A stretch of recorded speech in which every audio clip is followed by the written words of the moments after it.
Hey folks, so this is the main speedrun that I'm going to be attempting, like the really fast one, for the launch of the War Within. I like to do at least one of these before every single expansion launch and kind of simulate what Chromie Time will look like when super optimized next expansion. So obviously I am doing this on the War Within beta, and there are a few little tricks that I have up my sleeve on the War Within beta to try and make this as fast as possible. I will note that if you're watching this really early on, I do think that the pre-patch event, the Radiant Echoes thing, is technically faster after the buffs. That's kind of crazy. And I don't even know necessarily how fast I can level this character. My fastest Radiant Echoes time, for reference, is 2.5 hours. It's literally 2 hours, 29 minutes, 58 seconds. Barely squeaking under the 2.5 hour mark. And I honestly don't know if I can level this character up in that time, but it doesn't really matter because that event at the time of recording ends in like 2 weeks. So the entire point of this run is to demonstrate what leveling will be like for alt characters from 10 to 70 after War Within actually goes live for the pretty much entire rest of the expansion. And this will basically serve as the basis for my revised leveling guide that I like to make a new one every expansion with little updates. And there are a few small updates. The core of the route, as you'll see, is fundamentally the same, but we got a few little optimizations that I'm going to be trying out. Now, with all that being said, I normally like to give a big preamble, etc. before I start the run, but it is currently at 12:56 a.m., and Darkwind Fair ends in 2 hours and 4 minutes, and I don't think that I can complete this run in 2 hours and 4 minutes, which means I'm like a little bit screwed, and I'm going to have to adapt my route on the fly depending on where I'm at when Darkwind Fair is about to end. I'm going to have to go there and like do some special stuff before it ends. And also, I need to start right now. So I normally spend a little bit of time discussing the run. I crammed that entire summary into 2 minutes. You know what? I'm really proud of myself. We're fucking entering World. This is like one of the fastest speedrun starts I've ever done out of necessity because of how incredibly crunched on time I am. Okay. Yeah, just skip this stuff. And then we're just going to go straight to the mailbox, open this stuff up.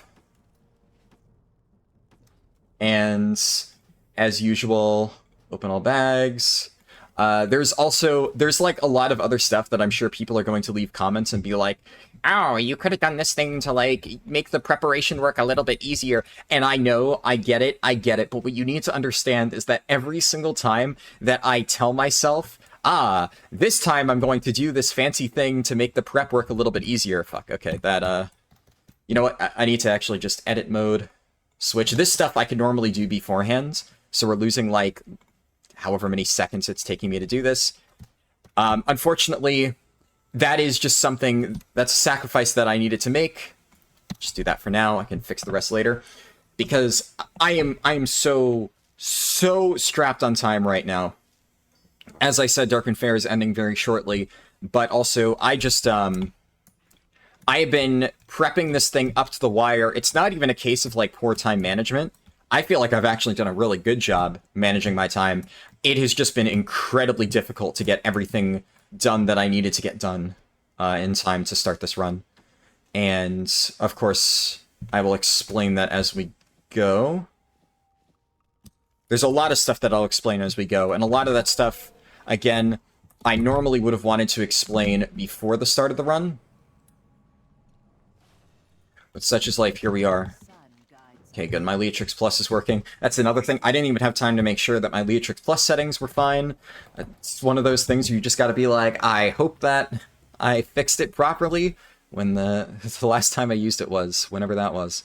Oh, crap. And, you know, here's another thing I forgot to do. Because absolutely nobody on the Darkwind, or on the beta right now, is using the Darkwind Fair, you might notice that loading screen took a little bit of time, and what I've realized is that a lot of times when I'm entering these zones, because I'm the first person on this instance of the beta to enter these zones, it has to completely load like a new instance of the zone. Just for me. Did I not? I got to mail over Darkwind ride tickets? Okay, it's fine. It's fine. Very, very, very, very minor time loss there. Windwalker Monk. And again, we're gonna have time. This run's gonna be, as always, multiple hours. We're gonna have plenty of time to explain all the changes. Alright, off here. You might notice I'm not accepting or handing in any of my Darkman Fair quests. That is intentional. Here, currency, miscellaneous, Darkman prize ticket, transfer, Ting Yun. Let's just go 100. Of course. I rehearsed this and then I hit the cancel button like a fucking idiot. Ah! Okay. Yes, yes. Okay, that should be enough. Oh, Hearthstone, back to Orgrimmar. Alright. Wake the fuck up, idiot. We're doing a speedrun. I also just made coffee, but I haven't had time to drink my coffee.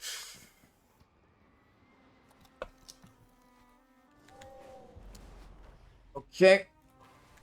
My dragon running keybinds are all in the wrong spot. Alright, Chromie. Hello, Chromie. Select a timeline. We're going to select WAD. We're not going to go there yet. We're just getting this for the breadcrumb quest. And zip down here. Oh, look at that. Threaded the fucking needle. Okay, I'm happy with that one. Landed Silverwood. Perfect. Okay. Alright. So many times. I forgot to load Silverman, too. Okay, so we have to load Silverman. The amount of times that I have done that and just fucking donked my head on the doorway, it's an embarrassingly high number of times. So I'm kind of glad that I didn't do that in the actual speedrun itself. Come on, come on, come on. As always, Silverpine Forest roleplay is my savior. Yes, come on.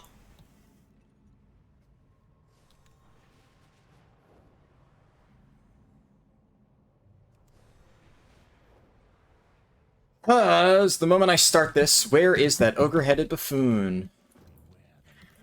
Ooh, okay. We can breathe. We can breathe. I still can't really explain stuff yet because I need to fix everything. Rising Sun Kick. Speak of the devil. That goes Control 1. Less provoke. What else? What else? What else? What else? I've already made one mistake. It's not a big deal. We'll adapt. So, something that I forgot to do, and it's just... you're always going to forget something in one of these runs. There's so many moving pieces. I meant to, right after I stepped off the carousel, set my camp, and then that way, that would save me a little bit of time in the long run. Effectively, forgetting to set my camp there...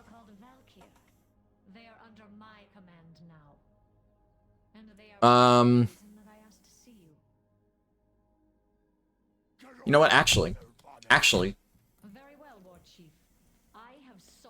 Effectively, I'm going to lose... How much time am I going to lose? Give or take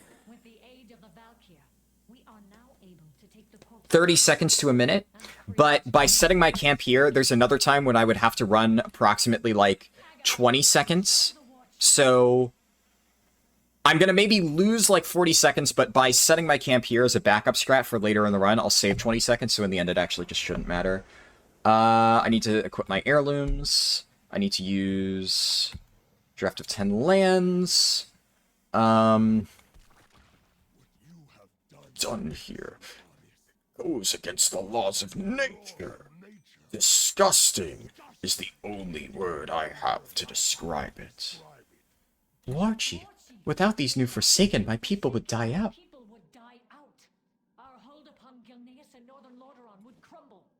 Have you given any thought to what this means, Sylvanas? What difference is there between you and the Lich King now? Isn't it obvious, Warchief? I serve the Horde. Watch your clever mouth. But not bitch. Never bitch. You stay behind and make sure the Banshee Queen is well guarded. I will be expecting a full report when next we meet. Vendor that later. Eventually, we all have to stand before our maker. I think we're good. I think I've gotten everything set up that I need to get set up.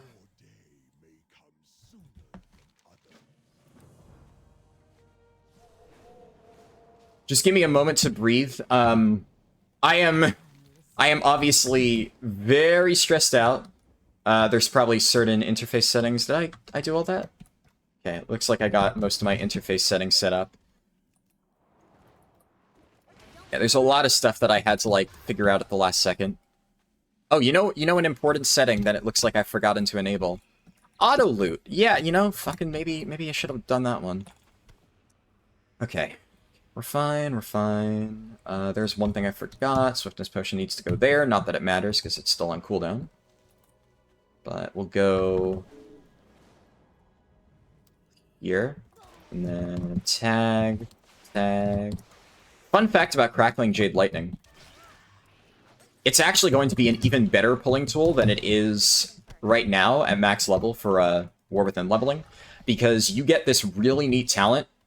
Unfortunately, you won't see it used very heavily in this run because it's a really high level talent, but it's called Power of the Thunder King. And it causes your Crackling Jade Lightning to splash onto 4 targets. Now, normally that would be pretty bad, but you also get, like, Thunder King's Capacitor or whatever, which makes it so you get, like, a massive damage modifier on your next Crackling Jade Lightning after a while, so it turns it into, like, a really good damage ability after a while. And that's, like, that's okay, you know? It's not the craziest talent ever. There's a lot of builds that actually don't recommend running it, but it does give you a nice burst damage option in addition to your regular kit, which for leveling, that alone can finish off a mob, so it can actually be really good. But the most important part is the splash damage, because I've been testing War Within leveling a lot, and because I main Monk in retail, I main Brewmaster, but obviously I play Windwalker a lot, especially for these types of speedruns. And in those situations, just go attack Gorfing. In those situations, Monk really needs, like, a good pulling tool. Because you think about a lot of the top specs, right? You got Guardian Druid, you got Fury Warrior, etc. And, like, Arcane Mage, which has fallen off a little bit, unfortunately, but is... what am I in combat with? All of those specs have really good ways to pull mobs towards them.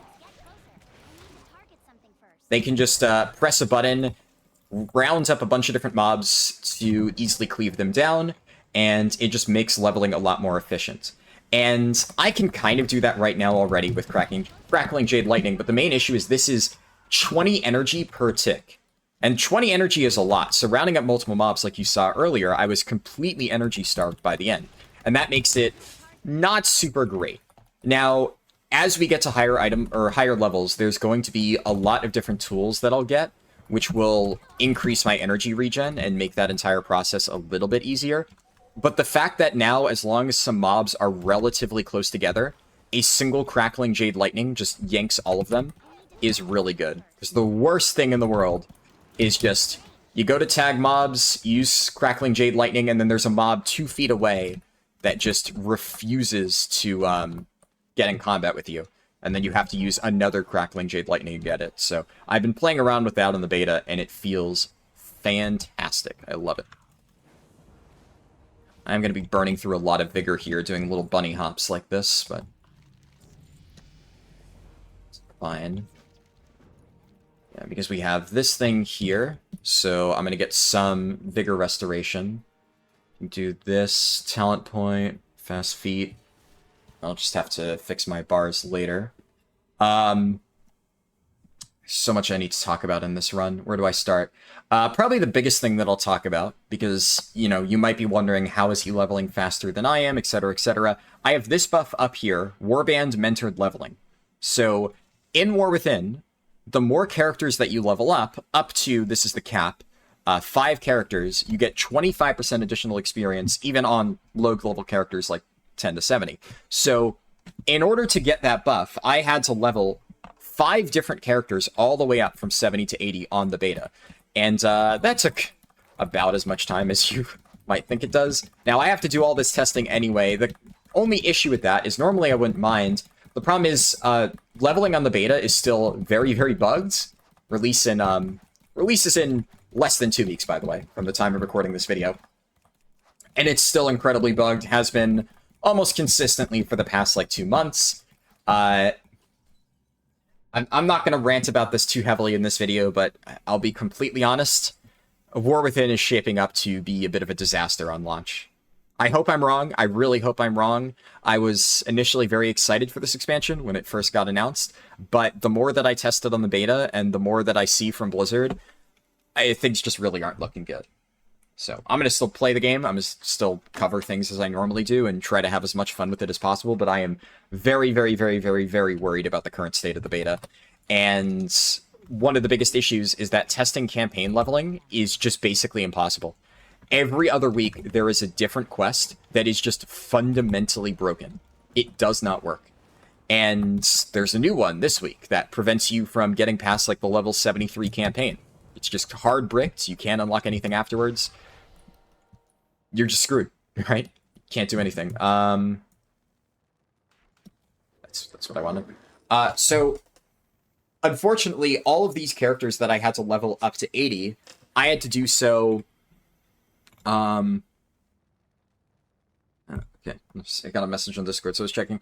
I had to do so while just kind of finding random side quests to complete instead of doing it like normally, because I can't level through the campaign, but I really wanted to get this 25% buff to demonstrate how much faster this allows you to level within Chromie Time. So I wanted to make sure I included that, Dark Fair buff, and the Draft of 10 lands in this run, but obviously that was a bit of a challenge. So I've been really busy throughout this past week because just a few days ago, I released a video comparing different pre-patch leveling methods, and in order to do that, I needed to thoroughly test the Radiant Echoes events, because I've been waiting to test that, but as I correctly predicted, Blizzard was going to make one final set of changes on the Tuesday reset this past week. I knew for a fact they weren't going to leave it as broken as it was, so I was taking a gamble. I was holding off on doing any further test runs of that until they made changes, and then the moment they made changes,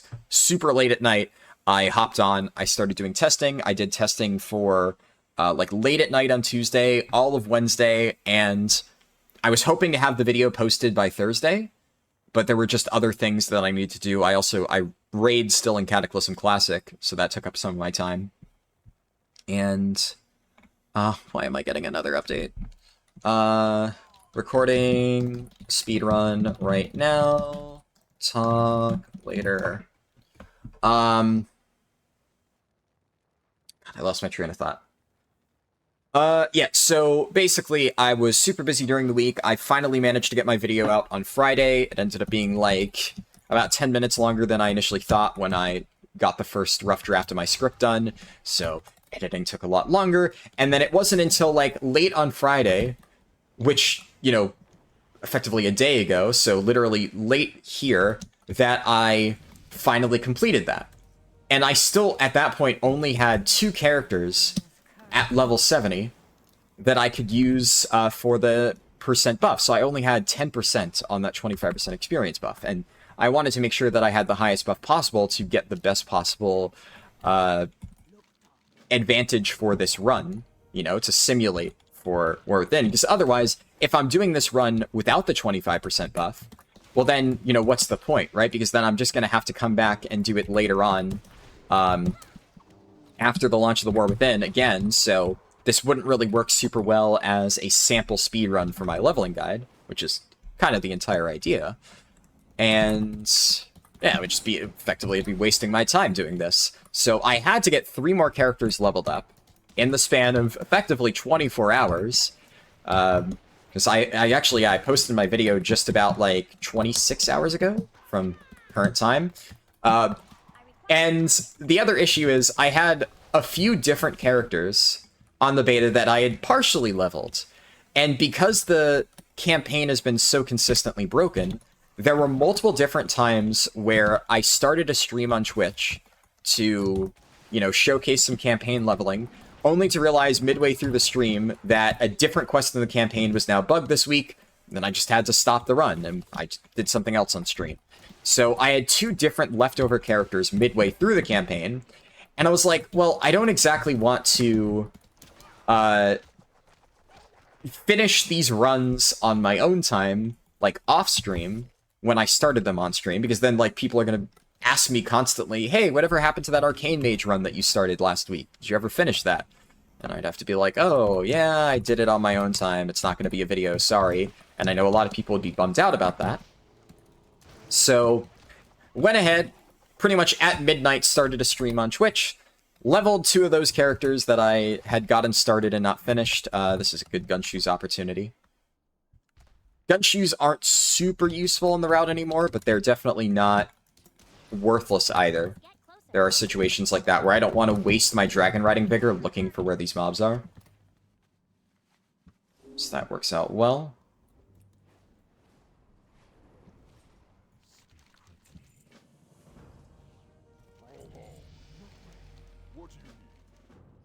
Okay, where did the Eden go? I'm just gonna fly out to him real quick so I don't need to hunt the Eden down later on. It should be Touch of Death. Nice.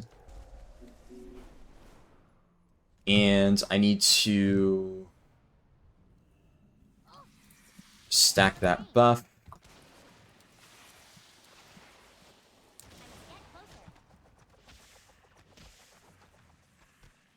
Cool. Yeah, so this is a case where stuff like Guardian Druid, being able to just Moonfire tag each one of these is good. I did actually consider initially doing this run as a Guardian Druid, but upon further consideration, I figured that Guardian has a lot of strengths, like those, but Windwalker just got a rework recently, and the Windwalker rework is really good. Windwalker was already one of the best specs in the game for leveling. I think I put it at number 2 on my Dragonflight tier list, behind Guardian Druid. And the Windwalker changes are actually so good, especially for leveling. Some of the stuff that we got is crazy. And basically, the only thing that Windwalker really lost in the rework is AoE Touch of Death, which you didn't even get until much higher levels. So that was like a really good way to just really quickly dispatch a shit ton of mobs. Made that process much easier. But that's like such like a end game niche thing that it's not going to impact me much anyway for the purposes of this. Oh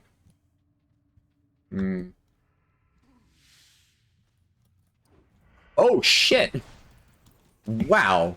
I almost completely overlooked this. It's a good thing that Orc Sea Dog got into combat. Otherwise, I would not have turned back around and looked for that chest.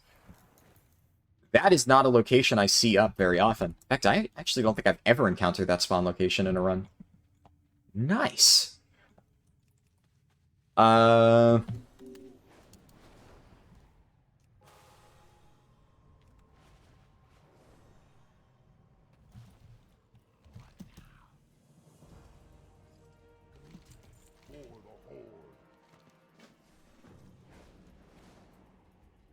Okay, let's head back. What was I saying? Yeah, Windwalker, super duper duper good. It is really strong. So Guardian got a bunch of pretty annoying nerfs that I think are going to lower its potential. Here we got Agatha. This quest is really broken. But yeah, so TLDR, because now I need to talk about this quest because it's really annoying. Windwalker, I think, is just overall a bit better than Guardian. I still think Guardian's one of the fastest leveling specs in the game, but I'm 90% sure that Windwalker has surpassed it. There's also a lot of really weird issues with Druid Flight Form now because of Dynamic Flight.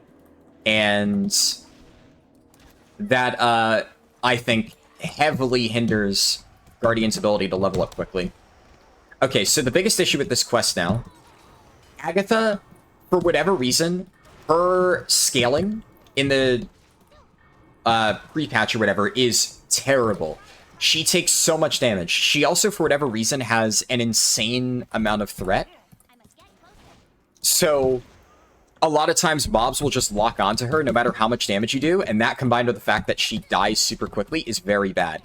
Another thing, again, this quest is so unbelievably broken. You can see there, she's just sitting there spamming Unholy Darkness for no reason. And that means that if you outrange her, she might be too far away to resurrect these NPCs. So this quest has become a massive pain. Let me quickly spend talent points just to make this a little bit easier. Takes you a little bit further. While to combat your movement speed. Momentum boost. Acclamation, sure. Too far away. I need to take the thing that makes Expel Harm passive soon. And normally I would just do a really big pull here, but I'm super worried about Agatha dying, because in one of my recent test runs, Agatha ripped Threat, got herself killed before I could do anything, and then as I killed all of the Hillsbrad refugees, she was dead, and she didn't resurrect them, and I didn't get quest credit. And it was really bad. I lost like 30 seconds doing that. So it may seem like I'm being really, really slow doing that quest, but it's deliberate. It's because otherwise there's a chance it breaks. And the even funnier bug with Agatha that is actually, ironically, a little bit in the player's favor is going to come up at the end of this quest, because her scaling is just so fucked. And the unfortunate thing is that applies to basically every single friendly NPC.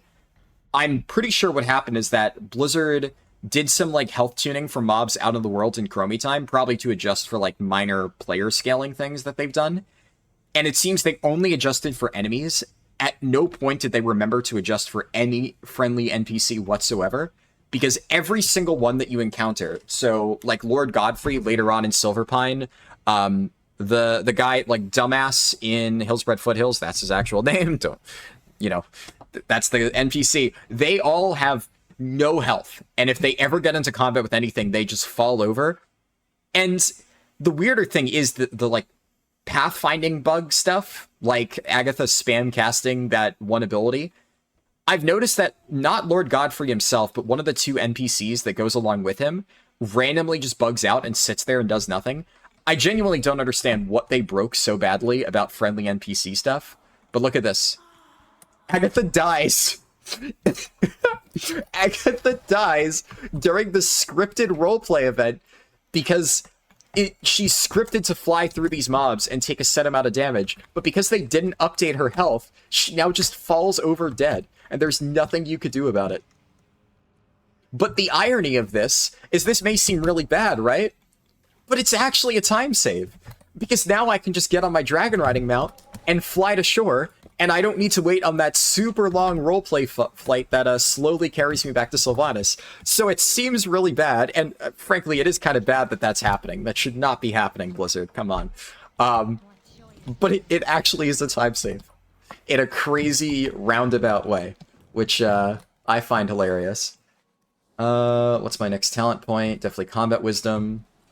Way I just get 2 chi at the start of combat and free Expel Harms. I can take that off my bar. It's passive now.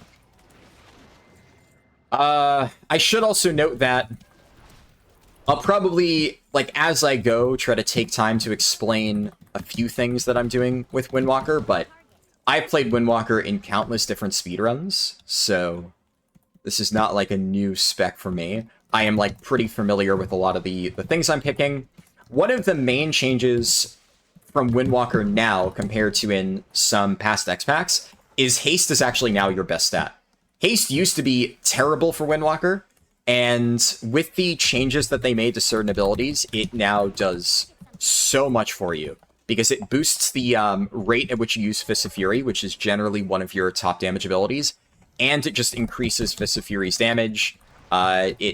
Rising Sun Kick with the talent scales really well off haste, and haste always gave you better energy regen, but because haste did literally nothing else for you as a Windwalker monk, you never wanted it before. But now that we have talents that actually scale our haste and massively boost our damage, it's just worth it.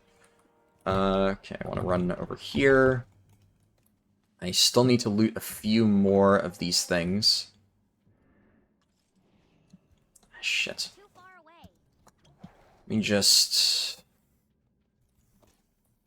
loot that, and then what do I still need? Just Smithers' logbook. A lot of these mobs will just drop combat. There's no chest in that house. Sometimes you can find a chest. I'm never sure on where the chest locations are linked. It's hard to find information about that. I think some people over the years have tried to gather info on which chest spawn locations are linked to which, like, the other ones, and that way, if you see that one chest is up, you know that all of the other ones in, like, XYZ potential spawn locations can't be there. But it's not something that's, like, really conclusive, and there's so many chest spawns across the entire world that most people didn't bother to figure it out for all of them. Okay, I've reached level 18. So let's just quickly hop on here. I'm going to clear out some space in my bags. This is the perfect time to do that. And then I need to switch items because I have a few crafted items that will be really good. So we're going to equip that. I've pre-enchanted a lot of these items as per usual. It's a big item level boost there. Any second now. Alright. It still says there's a quest, but I think that's the map bugging out. There's not actually a quest there. Now, normally, in previous versions of the run, I never recommended going for this rare mob, because, obviously, you didn't used to have flying at super low levels, but, hey, at this stage, right? It's just a very short flight away, so there's no downside to grabbing it. The problem is before, it was you had to go all the way around. If you wanted to get that rare, you had to basically gunshoes across the water, go all the way up to the mountains, kill the rare, then go all the way back again, and it was like 2 minutes just to get that one rare, but thanks to Dragon Riding being available at low levels, kind of the entire routing of this breaks open. So I remember that's kind of one of the maybe the biggest things that I should answer, because so many people have asked me over the last few months about Dragon Riding in Chromie Time zones. How much is this going to change the route? You know, are zones that used to be slow magically going to be fast? And there are certain cases where zones that had really heavy travel time are a bit better than they are now. But as you'll see, or as you've already seen, there are still plenty of cases within Silverpine, and especially Hillsbrad, we get to it next, where Dragon Riding saves you a lot of time. So these zones were already ahead, and Dragon Riding is saving you a ton of time within them. You would need to get, like, such a colossal time save out of Dragon Riding in some other zone that was really, really, really close for it to be worth considering. And there just aren't any zones that are that close. Maybe the closest one would be Spires of Iraq, but even then, I just don't really think that's enough to push Spires back into, like... It's still technically in my route for casual levelers. If you don't use any XP modifiers, like Darkmoon Fair buff, Draft of 10 lands, etc., my route recommends that you finish off with Spires of Iraq. But out of all of the zones that I recommend, it is the slowest. So I usually only recommend doing it if you still haven't hit max level by the time you finish my guide. So I will not actually be doing it within this run, but it is a good zone. But Silverpine and Hillsbrad are still really, really, really, really, really good options, and they only got better with Dragon Riding. Especially because now some of the rares that you couldn't access before, you can now very easily reach. There's a bunch in Hillsbrad as well, where we're going to be able to do that.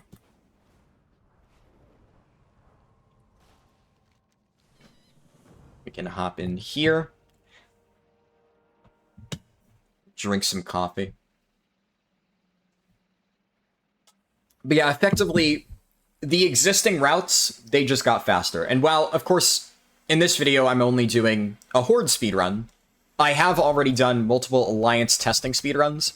I'll probably do one, maybe not, like, on the level of how optimized I'm doing stuff for here, but I will try to level really quickly on an Alliance character, just to get, like, a comparable time, you know, using the 25% buff, etc.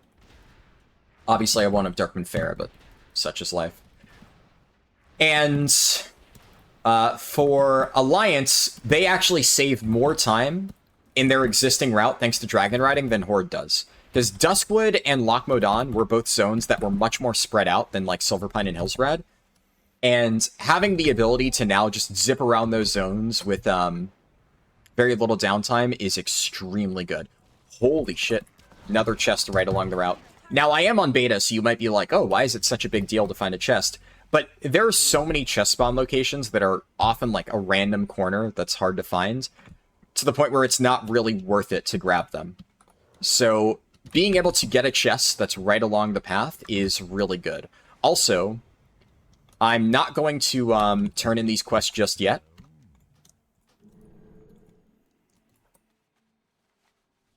Because rare mobs are now so much easier to get, I am going to go out of my way to get a few later on in the route now, because remember, we're about to go turn on War Mode at level 20, and War Mode is a completely separate phase. So all of the rare mobs that we've already killed are going to be back up, because they're up in that different phase. Which means that I can kill these rares now, that I will naturally kill later on in the questing route, and we'll be able to kill them again at a later stage. Actually, perfect positioning on Aquarius the Unbound. And there is a chest that spawns here a lot. Let's hope it's out in one of the open areas, so I don't need to go inside that hut. Oh, let's fucking go. Really good RNG here. And by doing this, so this is where I was going to use my Volpera make camp to save a little bit of time. But because this lined up perfectly with Sepulchre, this just kind of works out better. Okay. Amber Mill Spell Scribe. And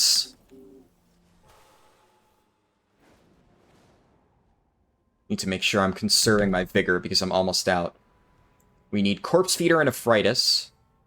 And then I'm going to head into Hillsbrad really quick. And we're just going to knock out a bunch of really efficient Hillsbrad rares. Because the same thing applies to Hillsbrad, right? All of those rares are going to be up. And the way that you can look at this is every single rare. This isn't required to make the route work, I should note. This is like pure speedrunning tech. But every single rare that you encounter is worth roughly like... It's a little bit under 1/2 of a quest. It's closer to 1/3, I would say. But think about how quick it is to kill every single one of these rares. So if you view 3 rares, it's closer to like 0.4 of a quest, I would say, than 0.3. But if you view each one of these rares as like roughly 1/2 or 1/3 of a quest, the amount of time it takes to kill all of them ends up being worth it. Scargill. That's like half a quest right there. Boom. We kill him, we just immediately get that XP. It's as if we just picked up, completed, and then ran back and turned in that quest.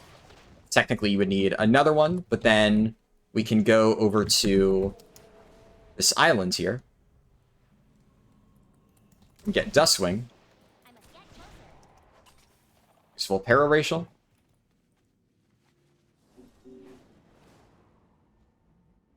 A little bit low on Vigor. Little Bjorn. Boom. Now, a lot of people have asked me if it's worth it to go all the way out of your way to kill, like, a ton of rares, or basically level exclusively through rare hunting. And I think for most zones, not really. Hillsbrad and Silverpine, obviously, are in a unique position where... Let's just Gunshoes here, because it's so quick to reach the other one. That will let me build up a little bit more vigor. That worked out nicely. We're kind of in a unique spot in Silverpine Hillsbrad that the rare mob concentration is just amazing. It's so easy to just bounce from one to another.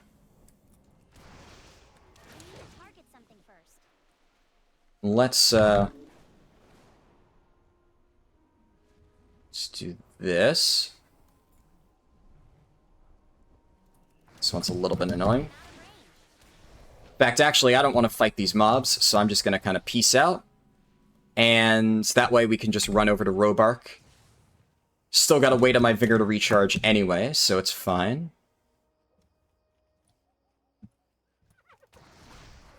Pick up this quest early.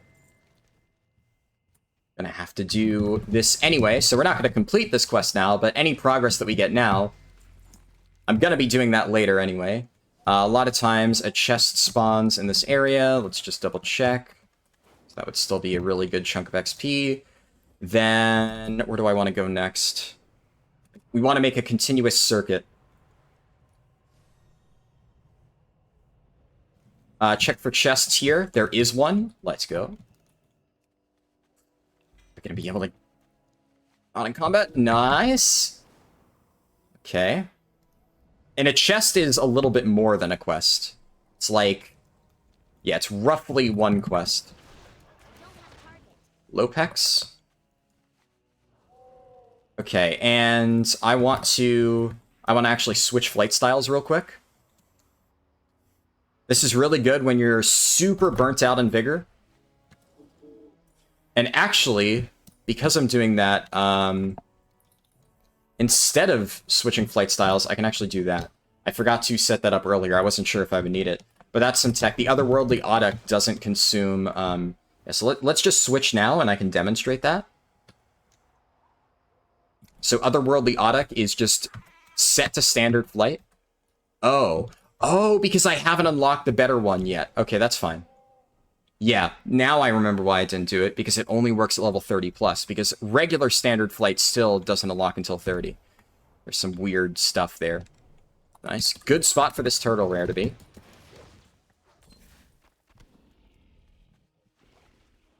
Still have all my XP buffs going, just double checking that. Head into this pond, Cortex. Come on.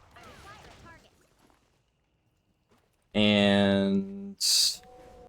No! Oh, I fucking hate these disconnect bugs. At least it didn't boot me out of the game entirely. Yeah, that happens an unfortunately frequent amount of times on beta. It's actually maybe lucky that it hasn't happened so far in the run.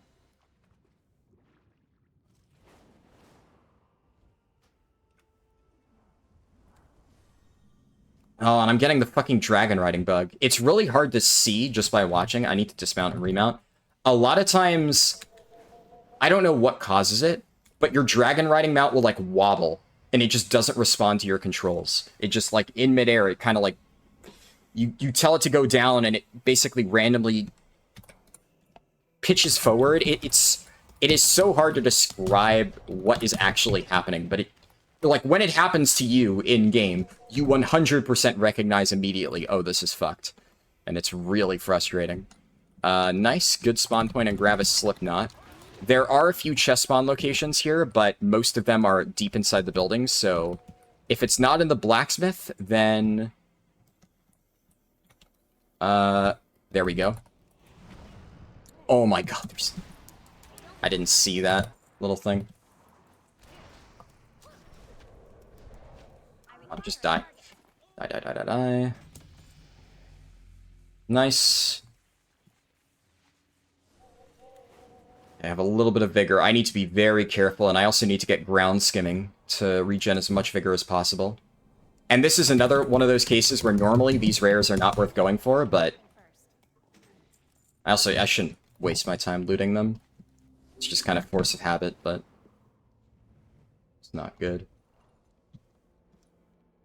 Coast above. I'm gonna check for chest spawns. No chests. Check the other tower.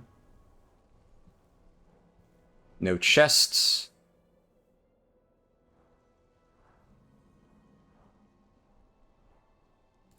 Here. And let's just gunshoes for a little bit. Gunshoes are still ridiculously fast, so that saves a bit of time. We're gonna head up this way. That didn't cancel my gunshoes? Holy shit, I never actually knew that. I don't think I've ever tried that before. You can just flying serpent kick while gunshoes? That is actually so fucking clean. Okay. We're good. Also, while I'm at it, Elixir of the Mongoose. Replace that. Chest spawn? Oh, we're getting all the fucking chests. And remember, we get these again later on. Now, I don't know if I'll get this lucky with chest spawn locations in the second time around, and every single one in, like, the easiest locations will be up, but... I mean, fingers crossed, right? This means that I don't need to bother checking for chests in this area, and I can just go straight for Jimmy the Pleader. And... one or two rares left. Araga. I'm not going to go into the cave to get the beetle. That would take way too long to get back from. And just dive down like that. The fucking snag.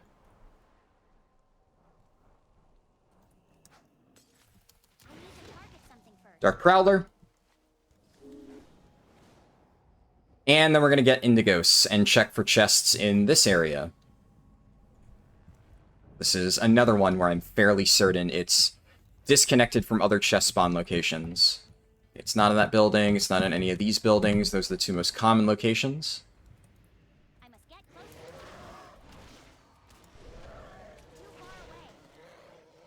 I don't think it's over there, and we'll just sweep for chests, because obviously if it's up, it's really good. Chest, chest, chest. I'm not seeing it, so I don't think it's in any of the easy-to-access spots. No, in that case, it's not worth. So now what I'm going to do is we're going to Zen Pilgrimage. Those are all the rares that I want to get.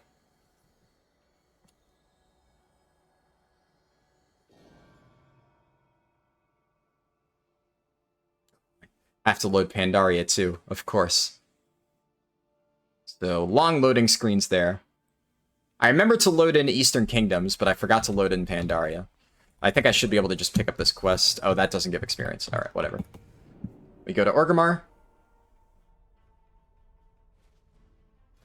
Turn on War Mode. Hearth to Sepulchre.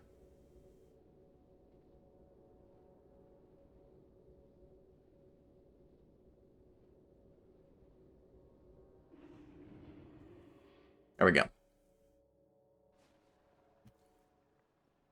Now, War Mode on, replace that. Now I can turn in all these quests.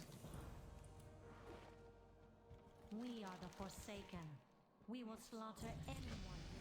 Okay, and that gives me a little bit of time to spend all these talent points, so I'll do that real quick. Increases all healing taken, obviously interrupts. Ancient Arts is a little bit better.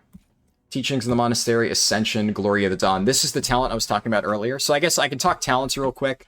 The Monk talent tree itself, honestly, this builds itself. Most of the talents here are extremely obvious. The only stuff worth discussing is, like, towards the end, I'm going to be just going for Chi Proficiency, well, Martial Instincts first, then Chi Proficiency, because that's, like, the only real damage increase. Fatal Touch gives you a minor damage bonus after using Touch of Death, but it's not a big deal. That stuff's all relatively straightforward. I'm taking Turbo Fists for PvP talent. Momentum Boost, this is the big one. Your Fist of Fury damage scales off your haste, and it also attacks faster. And then these are just like, you get more damage, get Chi out of combat, maximum Chi, more energy regen, your Blackout Kick will strike multiple times, and this causes your Rising Sun Kick to sometimes do double damage based on your haste. So it's very, very, very powerful. Definitely worth doing. Alright. Do I need to refresh anything? My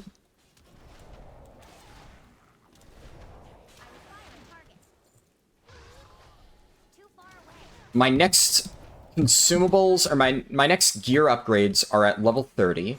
So I don't get that for another little bit. I should also note the whole thing about, like, getting all of those rares. I'm honestly unsure how worth it that actually is. There is definitely a case to be made of, like, you only grab enough rares to get War Mode unlocked, and after that, you just stop doing it. Because it may not be efficient beyond that point. It's really tough to say a lot of that stuff.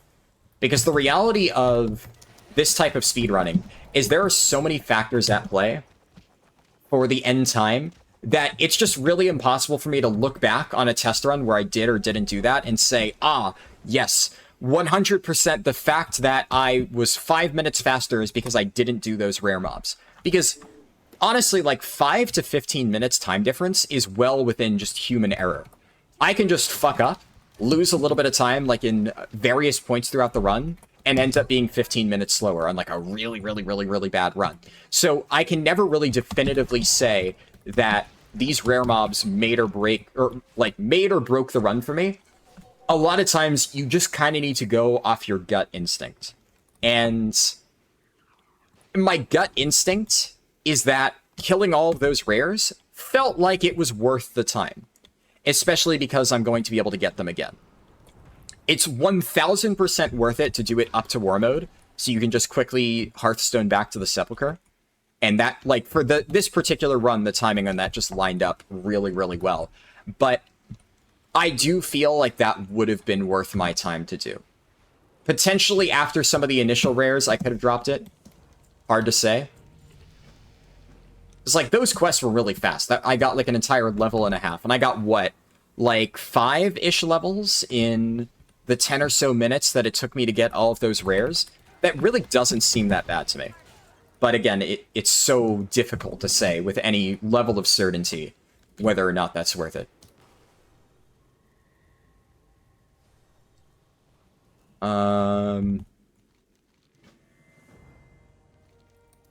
And one of the main things that I'm worrying about right now, normally, what I'm going to do is there's 2 extra things that I'm going to add. Well, actually, Darkwind Fair is an extra. So there's one extra thing that I'm going to add basically at the end of this run, and that is Dragonflight crafting.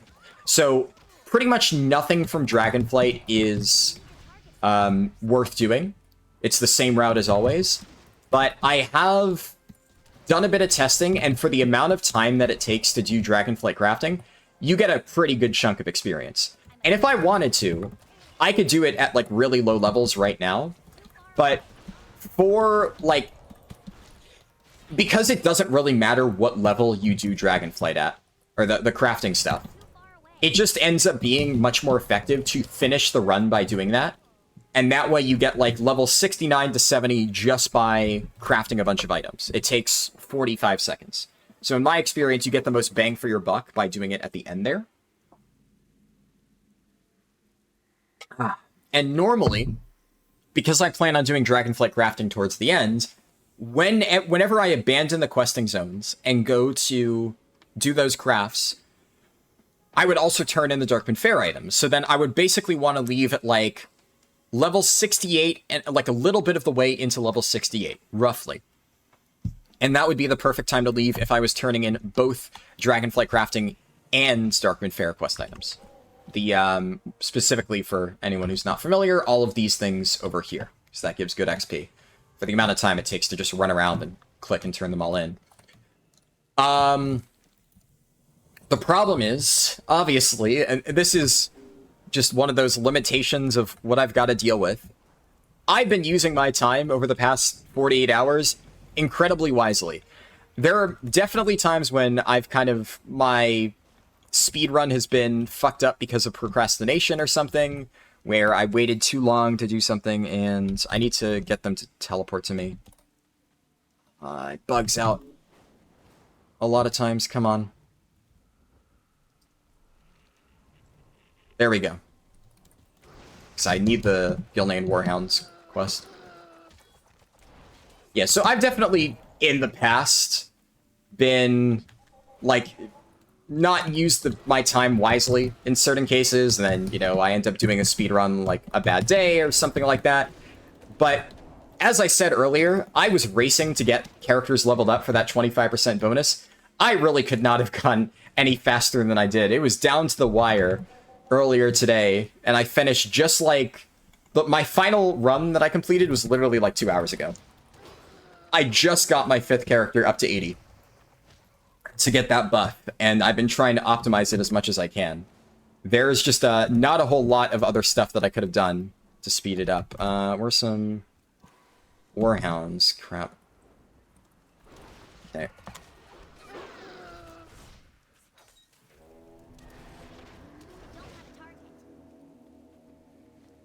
And I should be able to use the last of my extra vigor. By ground skim, we can get a surge forward just for a bit of extra distance and land on the ground, Godfrey, and all that vigor that I kind of wasted there won't matter because it's going to regen. Belmont. Come on. NPCs are being really slow today. There we go. Yeah, so I've honestly been using my time incredibly wisely. I just haven't had a lot of it. I'm gonna take Hardened Souls. Oh, this is actually one hell of a choice. Crane Vortex, which is really good. Storm Earth and Fire or Strike of the Windlord. I think Strike of the Windlord, honestly, is just too good. I'm obviously going to get all of those later on, but that is just such a powerful ability. Pretty much you just round up a bunch of mobs, press that one button, everything that you touch dies. It is so nuts. Honestly, Strike of the Windlord has always been good, but previously, in order to access it, there were a lot of other talents that you had to path through, which were good, and you would get them eventually, but there were more, like, in-demand talents that you had to take otherwise. And now it's really not too hard to get it super duper early. And Strike of the Windlord is just a lot more effective now. I'm not going to take Thunderfist now. It's still good for sure, but when you get to the later levels and you get Communion with Winds and Gale Force, this thing erases every single pack you use it on. You don't need to press any other buttons because you just you do Strike of the Windlord and then Fists of Fury and everything falls over. And that way you can save Storm, Earth, and Fire from when you don't have this up. So you have cooldown coverage on basically every single pull, which is super nice. Let's clean stuff up. I'm going to move this into my final bag at the very end. Can I do this? I can't do that while flying. During the Lord Godfrey RP, I can clear my bags. That'll be the right time to do it. Oh yeah, but so the thing that I was saying earlier is I've used my time wisely, but unfortunately, we're in a position where Darkmoon Faire ends in 1 hour and 10 minutes. And while ideally I would want to get all of my Darkmoon Faire stuff done right at the end, right when I'm doing the Dragonflight crafting, I'm on a clock. So I'm going to be forced to constantly monitor what time it is. And however far I manage to get, whenever Darkmoon Faire is about to finish, I'm going to run over and I'm going to turn in all those quests. And then we'll return to questing. It's going to waste like a tiny bit of travel time, but it's better to do that than not do it at all. I guess while I'm at it, I can start prepping things on my bars for the next level. Put Potion of the Tol'vir there. Put Ghost Elixir there. War Scrolls can throw up there. It's all I'm going to use for now.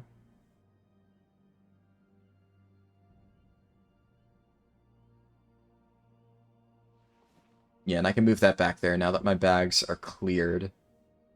And I can also apply sockets to my necklace. Make sure I'm using the correct ones. Yeah, you have to use silver first, then gold. Then I can't use that until 61, so I'll worry about that later. Also sockets. Socketing crafted item stuff. I don't think any of my current gear has sockets, but I know some of the later ones do. And those I've not socketed yet. Servitor Core. Let me just do that real quick before I forget. It's just those two. Yeah. At least I'll hold W in this direction. That way we're not losing much time. Though I'll get Fuel Ravenclaw after. That's fine. Getting a little bit scatterbrained, but we're good, we're fine, and you should see Aquarius the Unbound again shortly. Because we killed him once, but we can kill him again. Yeah, and we get a chest spawn again.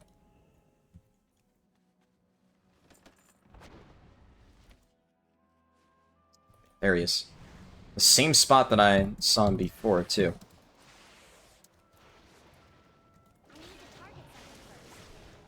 It's so strange. I just got this weird feeling where I felt like I wanted to look at chat to, like, read messages that I missed. Because in the past, the very, very early versions of these speedruns, way back in Shadowlands, those were actually all done, like this, where I do it off-stream. And I just kind of pick the perfect time to do the run, depending on, like, when Darkmoon Faire is available, etc., and I sit down, I record it. I intentionally don't stream these because for super optimized runs like this, where I really want to set a good time as like a benchmark, I want to make sure that I don't get any griefers, which, unfortunate reality is when you're doing streams where you're trying to do something fancy, you invite the risk of people trying to grief you. It's just how it goes. I'm also going to take a quick detour over here, kill a bunch of these rares while I'm at it. Because these Silver Pine rares are obviously really good, and we can just make a pretty quick loop to get most of them. But normally, I was used to doing exactly what I just described, of just recording my attempts like this, and then uploading it later.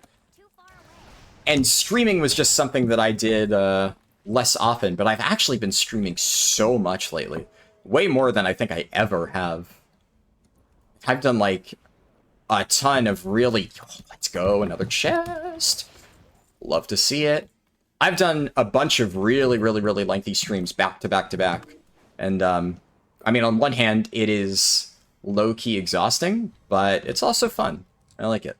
And one of the biggest things is I've been streaming a lot recently on Twitch, so if you aren't already following my Twitch channel, which is also named Harlden, you know, nothing crazy unique there. Nightlash should be in one of the buildings. Yeah, there we go. Then, you know, go follow my Twitch. You can catch some of those streams. But I always used to run into the issue where I never wanted to stream normal, like, low-key stuff where I'm just testing, leveling, you know, in a kind of disorganized manner. So that 9-hour stream that I said I just did earlier today to level up those 2 other characters in the beta, both of those were already partially leveled characters that we started way before, and the campaign was broken, so I was just trying to look for sources of experience wherever I could find it to get those characters finished. That is like a very messy stream in the sense that I don't really have a clear goal. We're just leveling up the characters however we can, and that doesn't really translate well into a YouTube video recording. You know, it's not a fancy speedrun or anything like that, so less people are going to want to watch it. And that's always a little bit of a concern of mine. Like, how is this stream going to pan out later on? And on YouTube, every time that you stream, it automatically turns it into a video.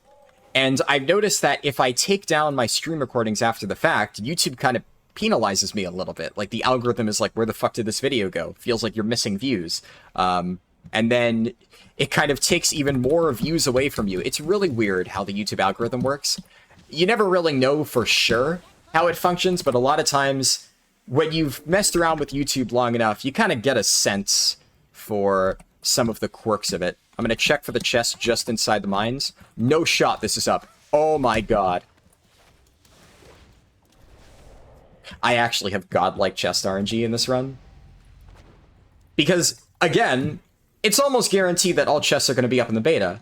But remember, the first one that I found when we were here before was really deep into the mine.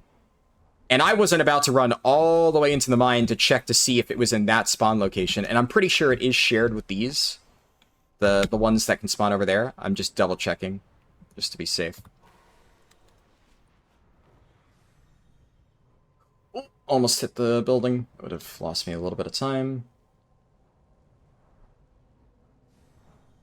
And you, I'm gonna take gun shoes this way. We're just gonna check for that chest. No, that's not up. This will allow me to conserve a little bit of vigor because I am running dangerously low. And gun shoes is still, like, fucking cracked consumable. Even if we don't need it quite as much as before. Okay. So got Zen Flight. I'm actually going to put that there. Level 30, so I can start using Ghost Elixir. And we're just going to fly straight in because I need to get the Ambermill Codex. What was I saying? I forget what I was saying. Oh yeah, I've been streaming a lot. So it's just kind of second nature now whenever I'm leveling, that every now and then I try to take a glance at chat. Whereas before, it almost felt weird having to read chat in the middle of the speedruns because I wasn't used to it, but I guess it's kind of it's kind of feeling natural now that I've done it so much recently. But, oh yeah, and the other thing I was talking about. Twitch has actually proven to be a really good thing for me to do, because now I can stream more often, which people have been asking me to do for a while, and I don't need to worry about it impacting the YouTube algorithm. So what I've been doing is just streaming on Twitch. If it's like a really, really, really good stream that, you know, I think would make a great YouTube video, I usually put that on my second channel, which is called Lunara. It's named after my demon hunter. So I thought about naming it just like Harlden 2 or something, but I actually thought it would be fun to give it, my second channel, like a different name. That way, initially I was like, oh, maybe if I do different types of videos, it's not quite as linked to my WoW content, and that might still be the case later on. But I kind of wanted it to be not necessarily just a carbon copy of my original channel. I wanted to post different stuff there, so I figured a different name would work well for that. So, and like links to all those should be probably in the video description below. I'm sure future Harlden will add that. And then if it's just like a generic stream, kind of like the one from yesterday, where it's like really disorganized and we're doing miscellaneous stuff that doesn't translate well into a video format, then I tend to post a lot of that stuff on my third channel, which is aptly named Harlden Stream Archive. So that's just where I dump all of like the random stream recordings. The ones that aren't quite as, well, quite as interesting maybe as like up for debate. Some people maybe find it interesting, and they still get a decent amount of views from people who missed the Twitch stream and wanted to catch it. And actually, you know, this should be a fun little rant, because I talked about this on Twitch, but I haven't actually mentioned this in any of my videos. But I had one video. I need to refresh Darkmoon Fair buff before I forget.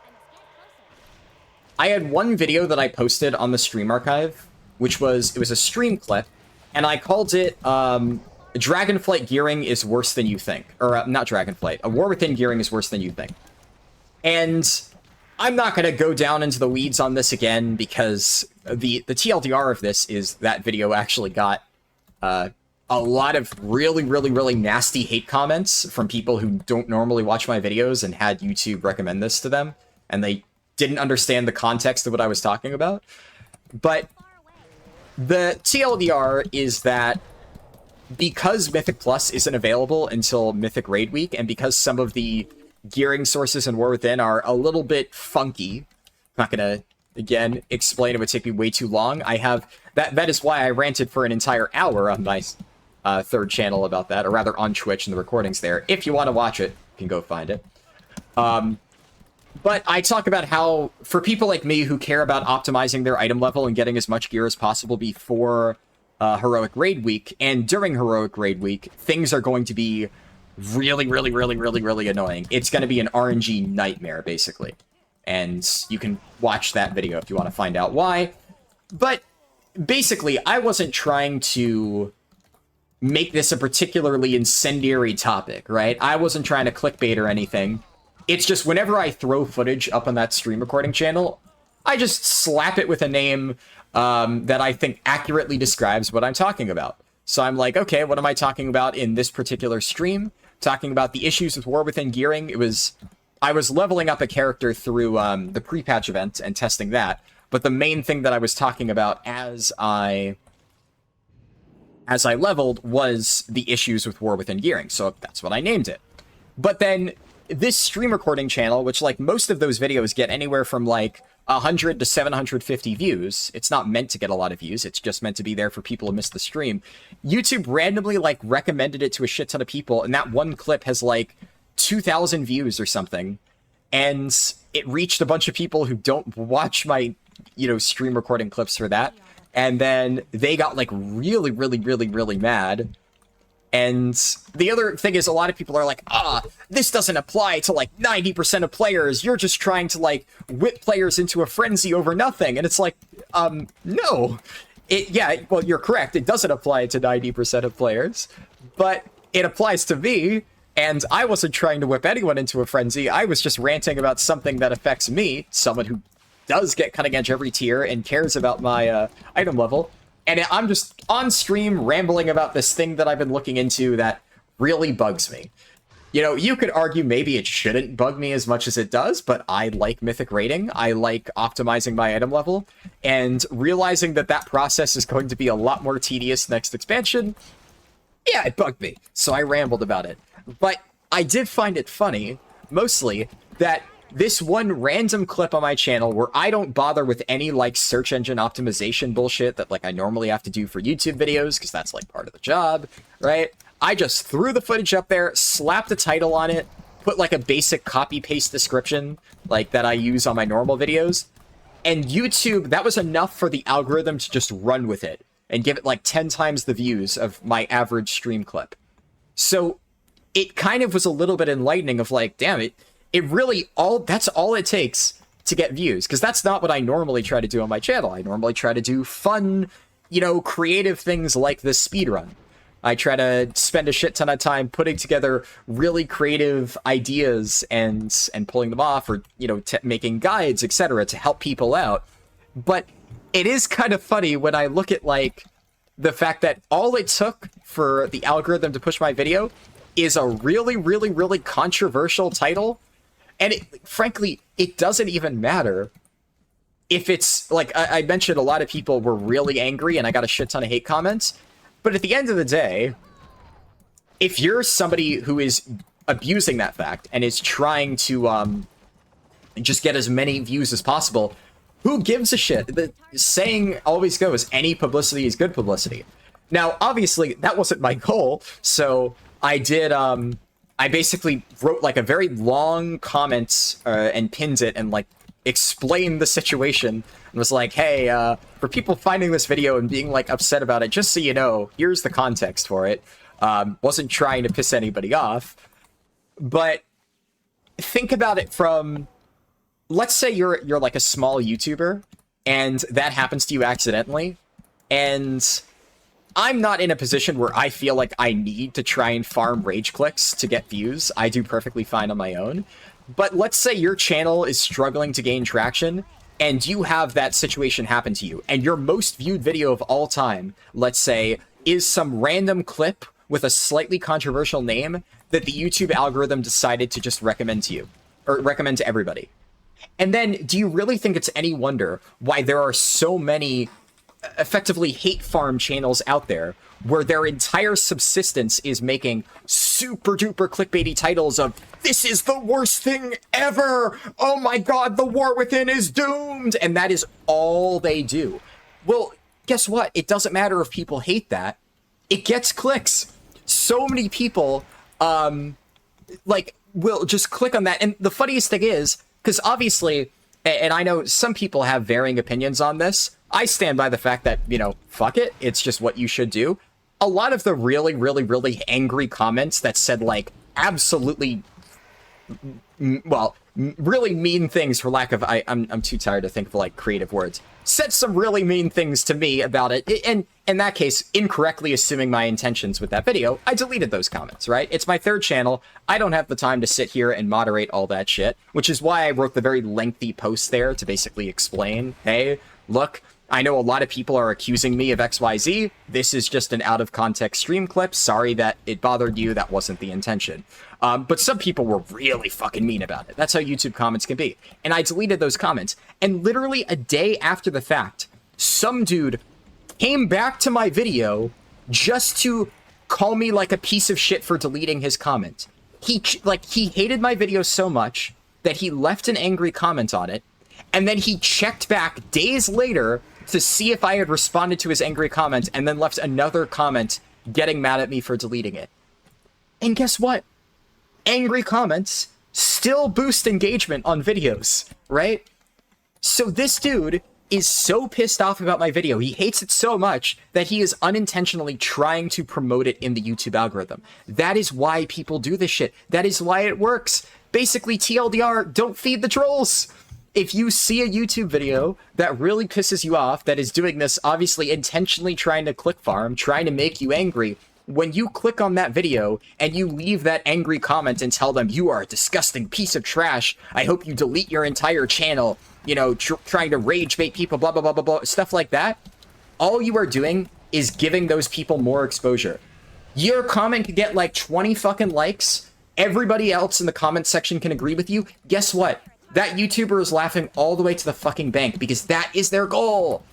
And it is kind of enlightening that I've kind of accidentally realized, well, I've always known that that is an unfortunately effective tactic, but it's the perfect case study in why this shit works. Because some people just don't get that. I feel like it's been said many times by so many people on YouTube that, like, any engagement is good engagement, and that's why this happens. That is why so many content creators, not just WoW, by the way. I know that I gave an example of, like, War Within is doomed, blah, blah, blah, blah, blah. But it's not even just a thing in the World of Warcraft community. You see this shit everywhere. There's so many large creators that build their entire content base off getting people mad, getting people concerned. It works, right? It just sucks. It really sucks. And it especially sucks because, right, like, I have that information, right? I'm not in the dark. I know that absolutely I could do that. And I actually, way back when, I used to make more videos like that. Not necessarily intentionally rage baiting people, but if something really pissed me off, I would make a video ranting about it, effectively. So there was a time back in the middle of, for a while, in the middle of Shadowlands, where Prot Warrior was really bad, and I really like Prot Warrior, and I made an entire video. I don't even think it was like an angry rage video. It was a very, like, good constructive criticism video talking about all of the issues with Prot Warrior, why it's not working properly, what Blizzard can do to fix it. And credit where it's due, Blizzard did fix Prot Warrior, probably not because of my, I don't know, 5,000 view video or however much it had. In the grand scheme of things, not much. I doubt they saw that and made changes based on my feedback, but I did wanted to make a video about that because it's something I cared about. But you get a lot of people who will just comment like, Prot Warrior's fine, shut up, you know, you're just complaining for the sake of complaining. And it's like, I played Prot Warrior, it wasn't fine. You know, you may argue that it doesn't deserve to be something that you make a big deal out of, but it mattered to me. And there's countless examples like that. Also, this quest is really problematic, and unfortunately, remember when I said earlier that a lot of the NPCs bug out? Normally, you want to have Lord Godfrey here to face tank all of these mobs for you, and Lord Godfrey has despawned. I have no idea where he is. The only NPC here is Baron Ashbury, and as you can see, he's not doing much. He doesn't have threat. So now, because of the bugged NPCs, I am actually low-key fucked here.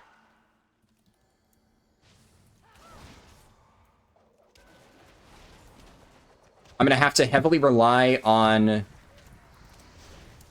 Harry from Fist of Fury.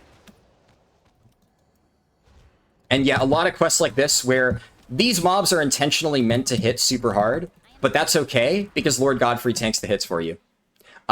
And then when the NPCs bug out, like they have been consistently since War Within pre-patch, if there he is. Oh, wow, Lord Godfrey, wow, thank you, you fucking absolute dickhead showing up at the worst possible time. Thank you for that so much. I'm so glad that you're here to help me.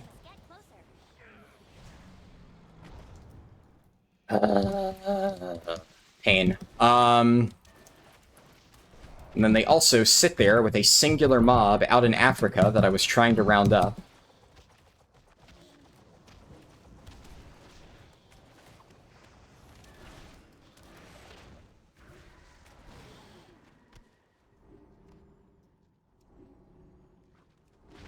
No shot, I got 1 out of 3. I got 1 out of 3 quest items?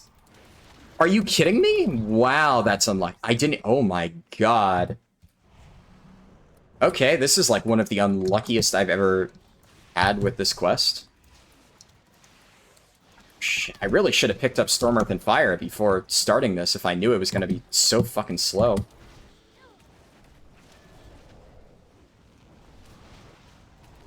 I just didn't think I need to spend my talent points until the next bit of travel time, but here we are.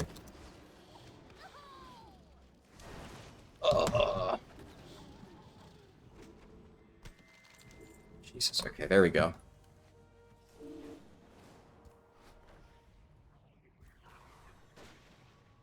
And then, as usual, not gonna do the rest of this zone.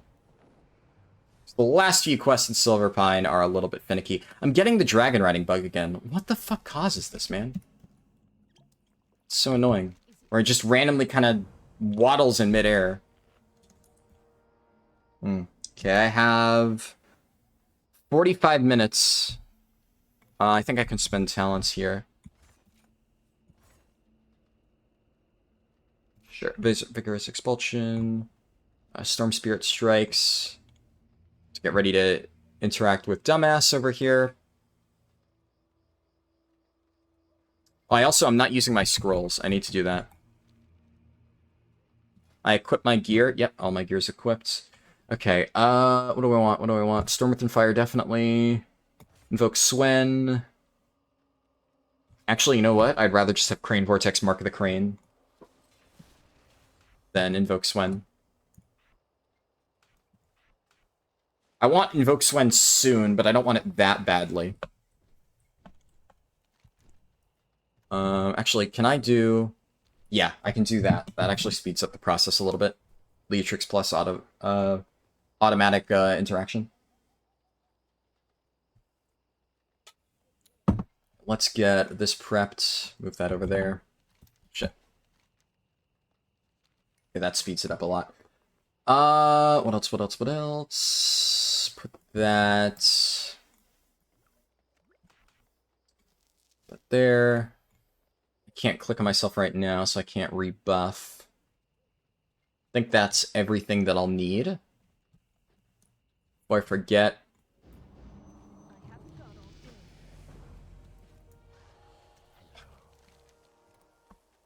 Oh, attackers lusted the mob. And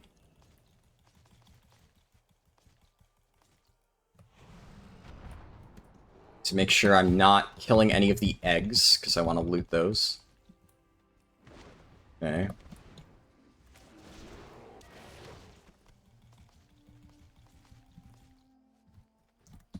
Do Minari Training Amulet. Just clear that.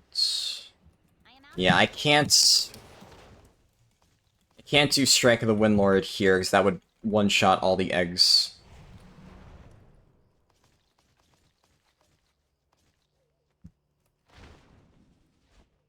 Let's grab you.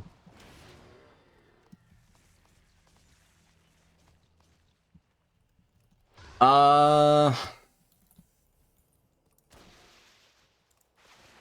gonna round up a bunch of bears here. I'm just going to, because I won't need to kill mobs for a bit. Yeah, do that. I don't have fucking shadowboxing treads. I'm so used to playing with shadowboxing treads that I always forget that Blackout Kick is by default a single target ability whenever I'm not using it. Okay, got all my eggs. And, yep, I'm out of combat. Perfect.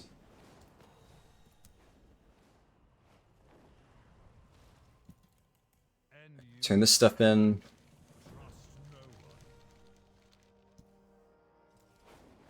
Let's just get Little Bjorn while I'm nearby.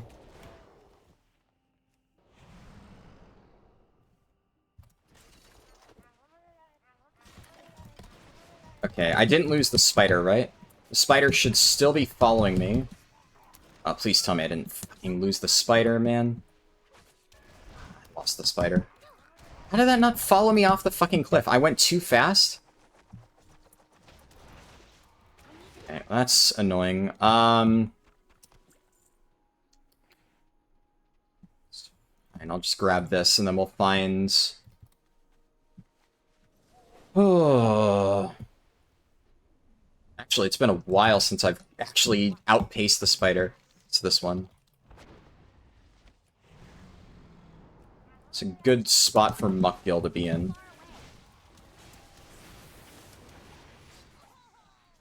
Okay, eat the mob. Then I have to kill them off one at a time. So the spider eats them.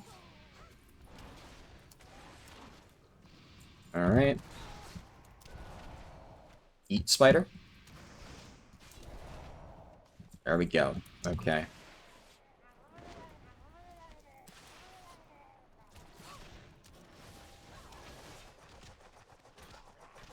Spider's off fighting some... Okay, it's coming to eat the mob that I killed, but unfortunately I killed the second one before it was ready. Okay, that's 8 out of 12. I'm gonna have to go further to get a backup. Just pod this, it'll be up in time. And I need 2 more. Just respawns. You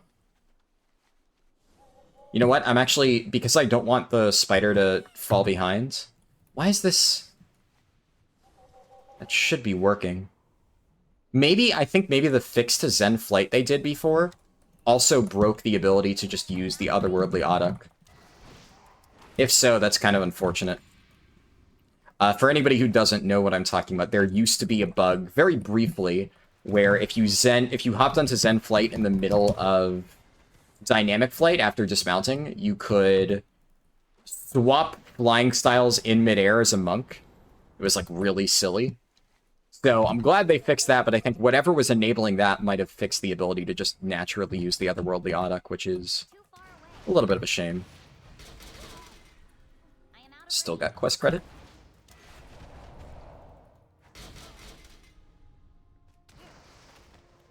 Oh my god, okay, I killed that mob way too fast. Come on, it's below 35% health. Ah, I hate this so much. Come on.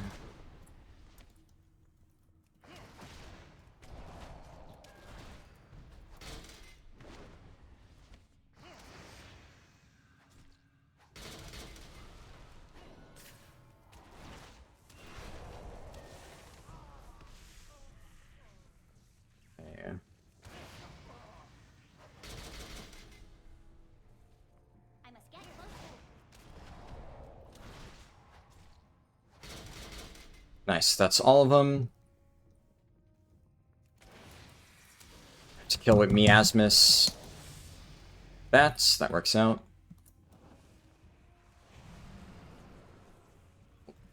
Bounced a little bit. Grab, where's my cursor? Okay, there's my cursor.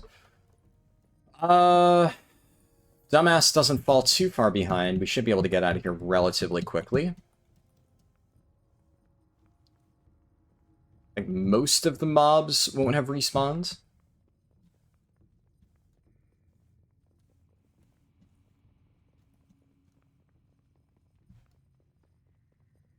Alright, we're good.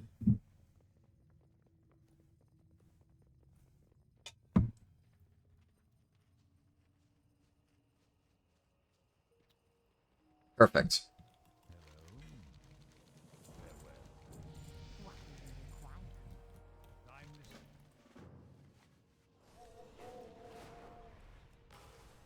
Let's go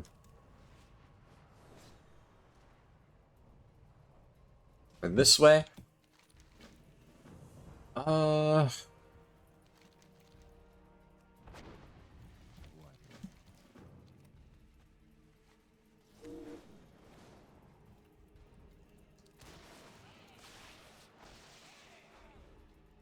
will say, one of the only downsides about doing these types of runs is it's much harder for me to provide, like, commentary in the middle and tell stories and stuff because, well, I am trying to go as fast as I possibly can. And the main thing right now is, while I'm doing this stuff, you know, just mindlessly killing these mobs, because this is so easy, it's like basically completely second nature. I'm spending a little bit of time thinking ahead and trying to blot out my, like the rest of the run, basically. I don't have a target.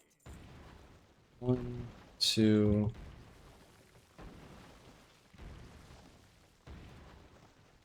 So I'm trying to think ahead of roughly when in this run I'm going to go turn in the Darkwind Fair quest items, which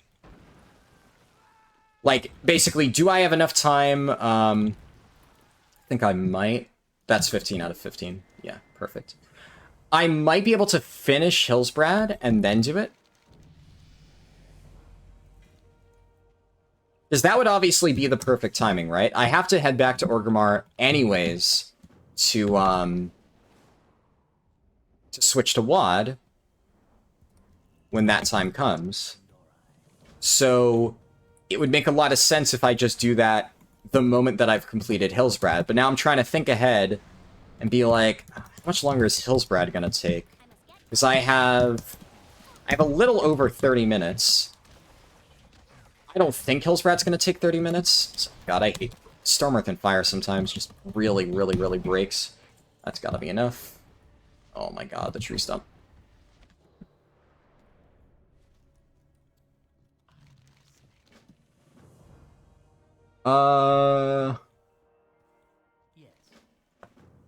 Yeah, I should be able to turn it in just in time. I am out of range.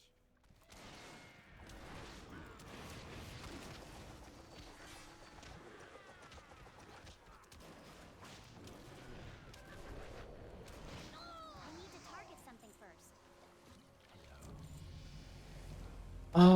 And if I do that, what level? It's probably going to be like level 48, 49, give or take. By that point, I think that's like a good guesstimate. I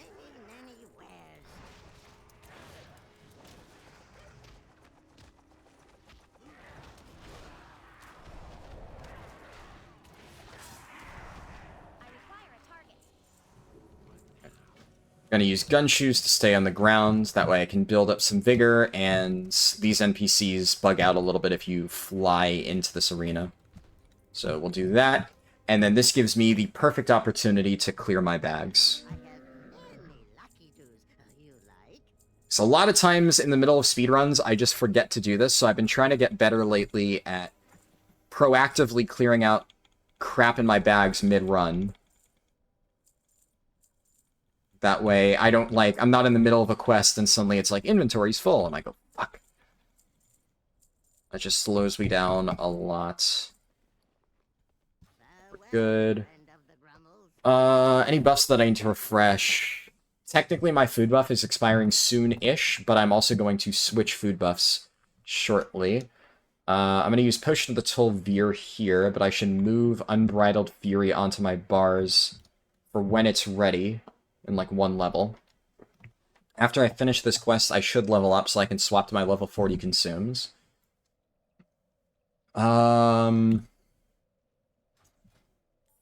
Put minor speed on this. Should also put minor speed on that. I can't attack that target.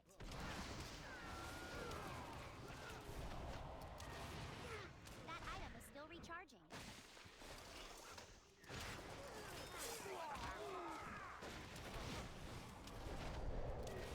I don't have a target. Nice. And then this should be level 40, right? Oh my god, like a bar off. Okay, that's fine. What I can do is... over here, Dark Prowler, Todd, then we swap. I actually forgot to use Potion of the Tol'vir, but it doesn't matter. Also, Augment Rune. Do that. Just make sure it drops that food buff. That way... yeah, there we go. Bear Tartar is really, really nice to have. Check my talents while I fly. One of the only downsides of dynamic flight is it's a lot harder to spend your talent points. Actually gonna just take that. So there's just less natural spots within the route to do that. I think I got in combat with the Flying Rare. Let's just spend this Flurry of Swen. Strike the Windlord. That... no. Shadowboxing Treads. I absolutely need Shadowboxing Treads. And then instead of Flurry of Swen, which is good, let's just take Swen himself here. And I...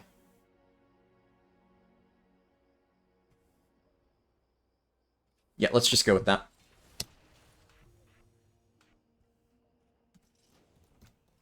think that'll be for the best.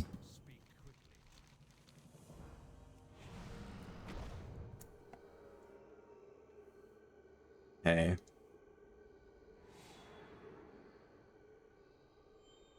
So I'm going to do this. Then I'm going to go kill the bird rare over there. So I'm going to slowly path my way over here. Tag Elitis. Should be able to get that Dark Ranger.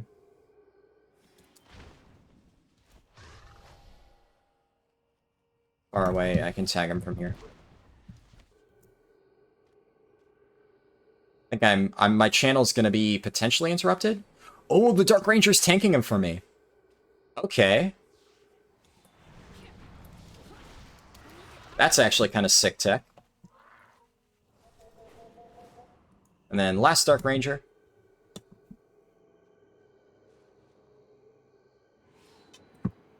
Oh. You fix my bars here.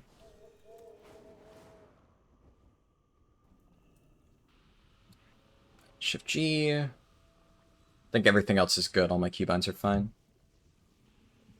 Let's move that there to clear the random little blinking light. Level 45, I get new BOE items for everything but some of the slots. A few of them I'm not replacing. And I think I've gotten all my new buffs up.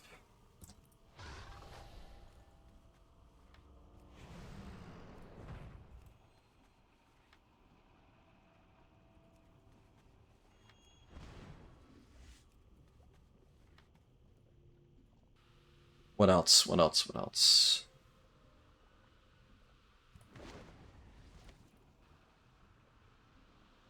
I feel like I'm making pretty good time. Because so here's something fun that I've talked about this before, but I figure, you know, usually these runs are the ones that like most people watch. So this will be a pretty good spot to kind of share that information. There is something very, very funky with the mob scaling, or the XP scaling, I mean, in Chromie Time. Because effectively, what Blizzard did when they revamped the level ranges in Dragonflight is they massively reduced the amount of experience needed for all levels, but they reduced the amount of experience needed for higher levels more than lower ones. Because back in the day, levels 40 to 50 in Shadowlands, when I say back in the day, that is, it used to take a really, really, really long time.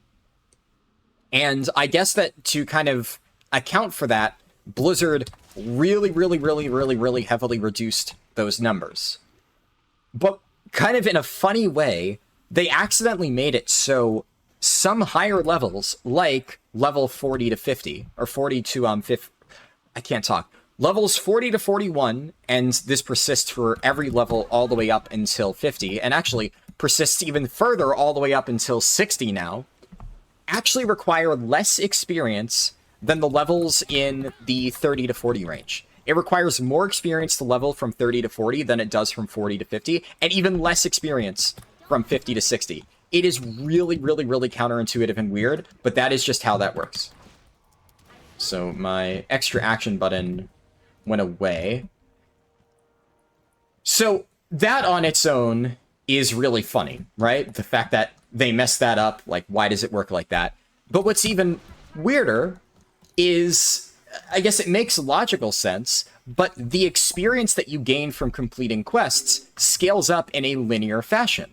So the more, the higher level you are, the more experience you get. And that continues scaling all the way up through, yeah, I never got Karsanak earlier, so. Oh shit, that quest abandons if you go too far away.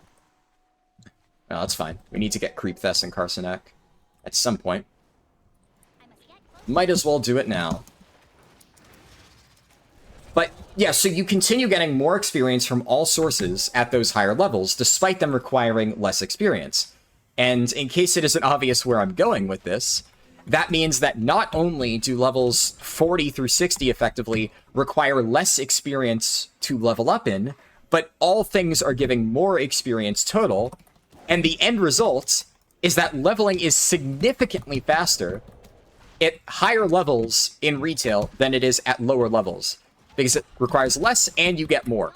So it like double dips. So it isn't just like twice as, or it isn't just slightly faster, right? Because it requires slightly less experience. It ends up feeling in many cases twice as fast as lower levels just because everything is faster. It's so janky how that works. So it may seem like, oh, this run feels a little bit slow, and that's kind of what I was feeling earlier. Like, this feels like I'm a little bit slow, but it always is so hard to get used to the fact that I'm actually like over halfway through the run by now. Because the lower levels take such a long time. Let's just send Swen at them, of course, and he jumps at this target. That's not what I wanted him to do. I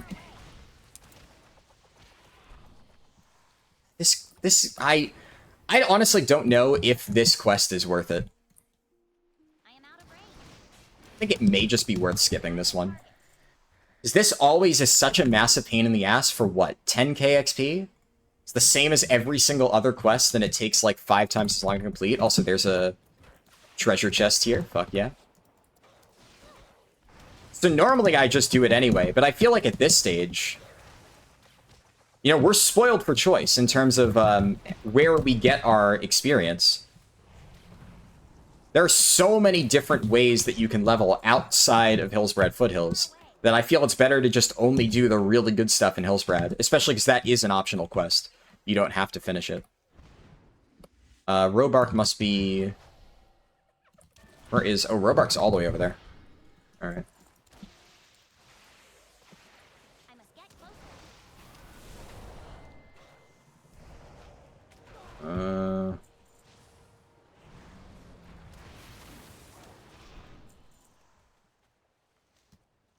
Let's see, any buffs that I need to reapply?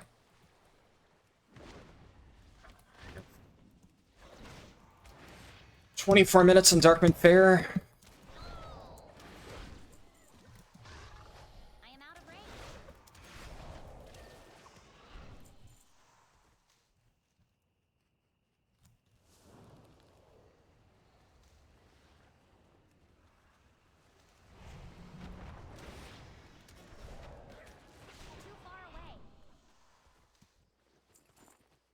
Alright, now I need to kill Worgen.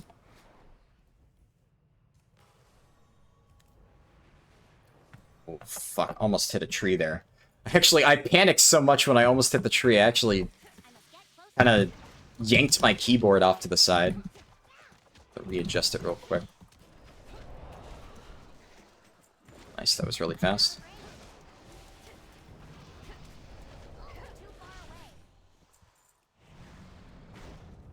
Oh. How many more do I need? Still a few more. So I kill these guys, then I do one more, find one more pack that's attacking a Dark Ranger right here.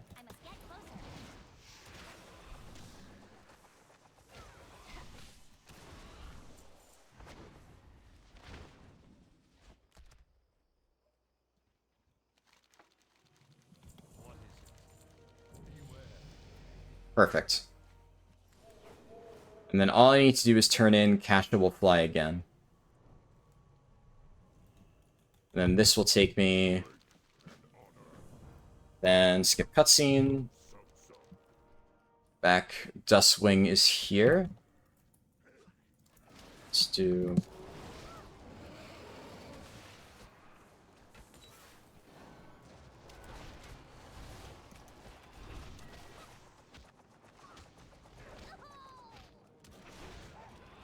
Bull's really fucking scary, but...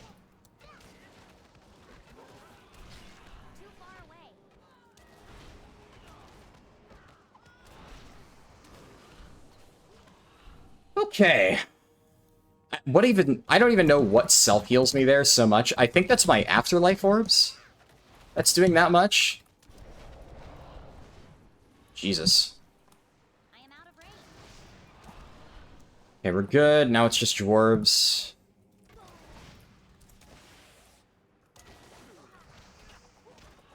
Pull these Worgen too. Just gonna leg sweep, do this, strike the Windlord. And And there we go. Shit.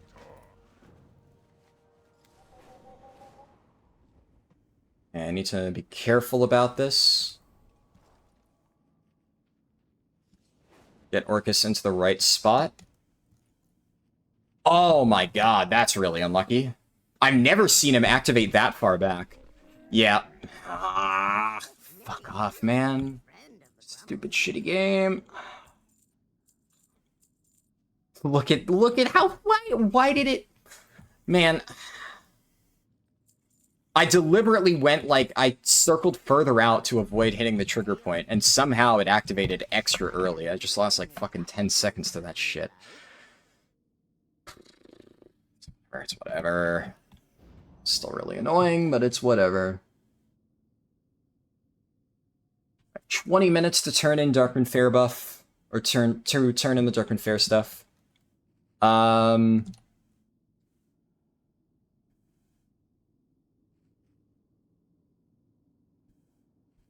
gonna try to bring it down to the wire as much as possible.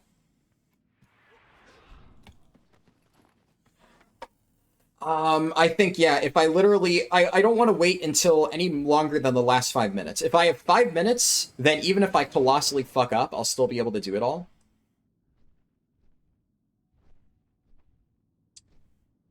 I'm trying to think. 20 minutes should be enough, because all I have left... what I could do is, like, save... I think Durnhold Challenge I might not have enough time to do before 20 minutes. Like, this entire process, especially with rare mobs and stuff, should take about 15 minutes, doing the entire loop, doing, Yetimus.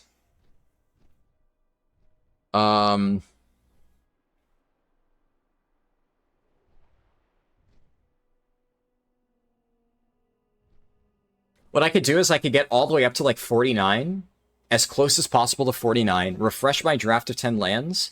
That way that lasts for as long as possible. I don't do the massive turn-in and Terran Mill just yet, and I just do as much as I can until right before Darkwind Fair is about to end. Then I go, refresh Darkwind Fair. I am able to Hearth to Terran Mill, and in fact, I'm going to do that before I forget. Just set my Hearthstone here. That way I have it ready.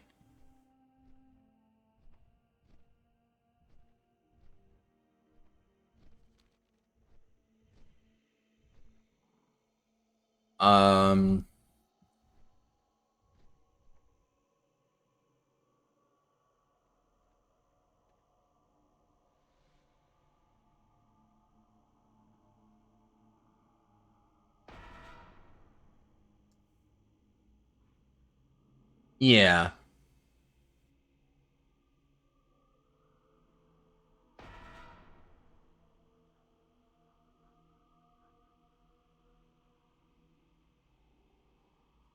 Yeah, that works. I should have just enough time. Do I save some of the rares until later? I think I won't go for Lopex and any of the Arathi rares just yet. In fact, I don't even know if the Arathi rares are going to be worth it. Actually, checking for them just for the chest potential. The chest is worth it along with them, and that's guaranteed to be up. In normal runs, I guess you probably wouldn't do that, but with, like, guaranteed perfect RNG like this, then it would make little sense not to. Because that chest is almost always there. What do you need? May your blades Come on. never dull. Also,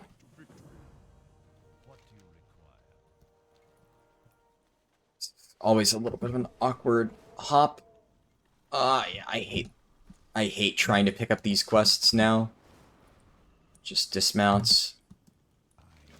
That's one of the only awkward things about forced dragon riding, and I say forced because, like, having to switch flight styles is really not ideal. Usually you just lose too much time trying to do that. But it makes picking all that stuff up really annoying. I require a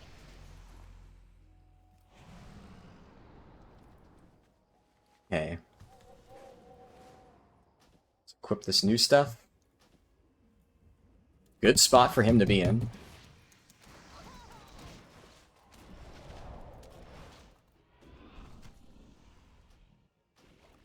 That, okay.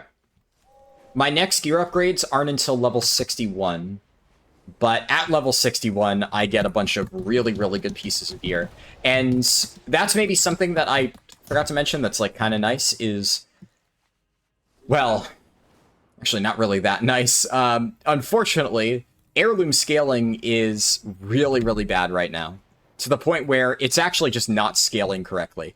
Blizzard basically said that they were buffing quest rewards and stuff to compete with heirlooms, but they broke something with heirlooms, and specifically at really high item levels, like Dragonflight 60 to 70, roughly, heirlooms just do not scale correctly. It is just not right. So I'm actually going to be fully replacing every single one of my heirlooms at that point, because it's just not worth using. Okay, there are chests in here. Nope. Where's Gravis Slipknot? Too far away.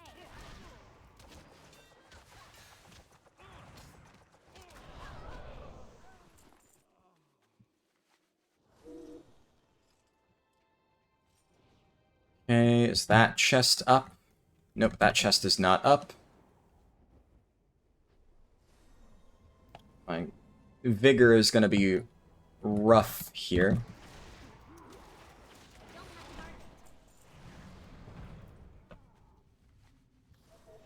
Nice, I can still mount up like that. No chest. Chest.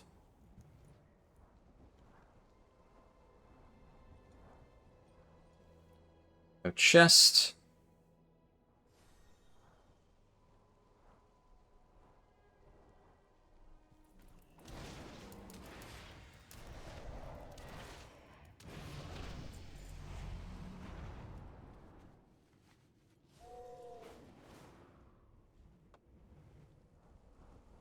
Okay, just ground skim to conserve as much vigor as possible.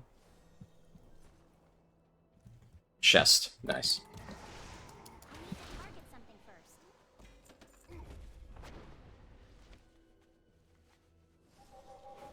And then before I do any of the other quests, I need to go back to Terran Mill. Turn that stuff in. Try not to hit any trees along the way. Nice.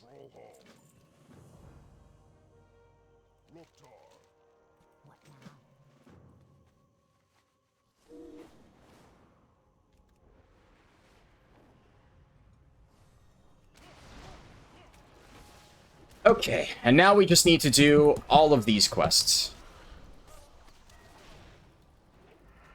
Let's get the cast off. I'm not going to try and do every single one of those. Let's get the pocket nuke. I must get closer. It's a little bit annoying. That item is still recharging. It's not ready yet. As long as you summon the Banshee, you get credit. Can't use that item yet. Doesn't matter if it lives or not. Summon the Banshee, I get credit. It's not ready yet. So that time it might have despawned. I can't tell. I can't use that item yet. That item is still recharging. Okay, make sure I don't die. Or it doesn't die.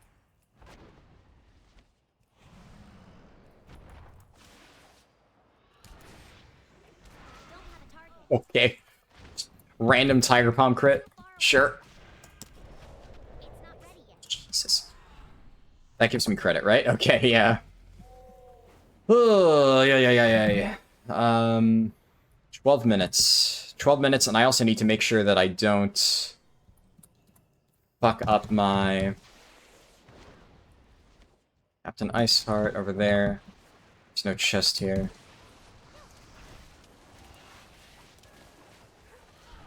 Jesus, look at how much damage that spinning crane kick did.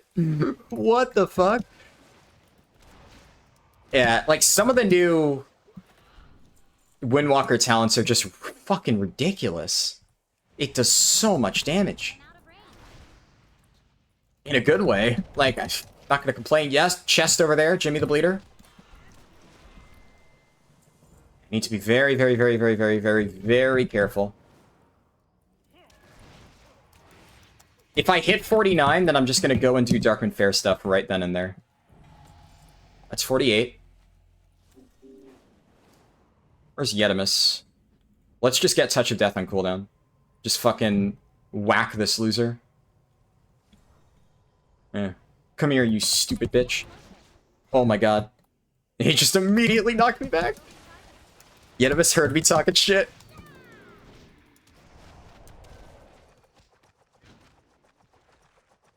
It's fine.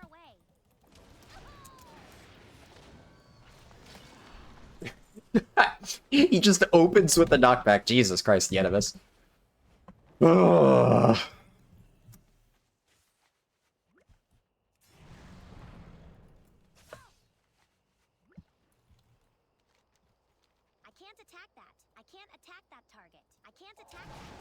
Yes, yes, error speech. I know. I always get comments like, oh, I can't attack that target. Oh, why does he play with error speech on? Like, yeah, I don't mind it.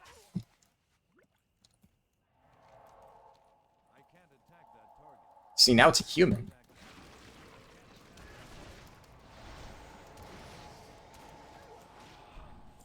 Yeah.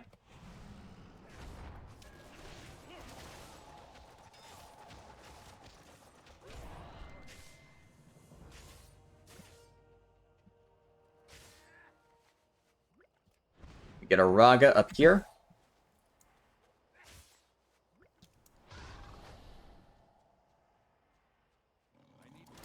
Nine minutes. 4 more minutes. And then I just send it. Gotta wait on respawns. Enough of respawns here.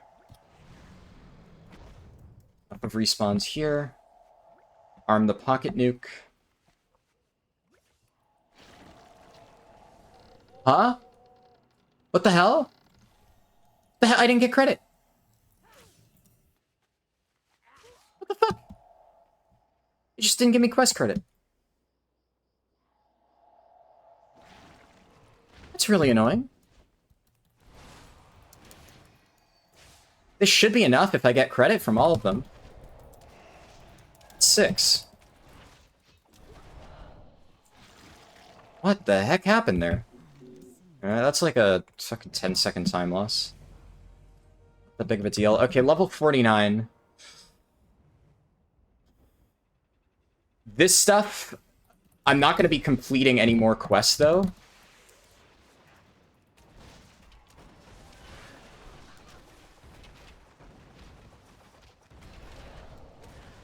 Jeez, yeah, that spinning crane kick just fucking one-taps. Need to be very careful. We're going to plant the pocket nuke. This quest is one of the ones that I turn in down there. And, yeah, because none of these quests will complete, I can do the Hill Fawns. I can't use that item yet. And I can do all the other kill quests in this area.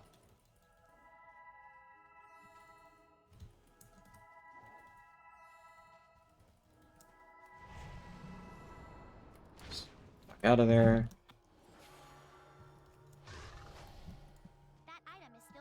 I should not ding 49, because there's very little that'll give me XP. If I realize that I'm getting a shit ton of XP off the Yetis, then I'll just peace out early. I doubt I will, but I'm obviously not going to take that chance. One more Hill Fawn. Come on, where the hell are the Hill Fawns? I can't use that item yet.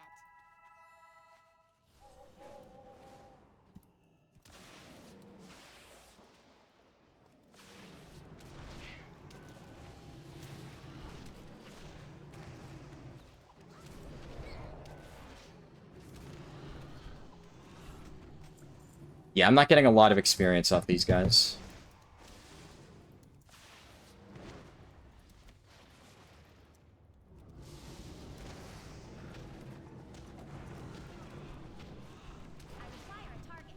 Said it's not nothing, though. I must get closer. Another thing that I could do that's kind of nice is I can hearth directly out of this cave Out of range. for it. So, oh, there's that rare. That rare is not going to be enough for a full level, though. It's a lot of XP. I require a target. I hate doing this. It makes me so fucking stressed, but it is... This is correct. It is the correct play, even if it is really stressful. Gotta take that risk. I'm very closely watching my XP bar, though. I'm going to just refresh my scrolls before I forget.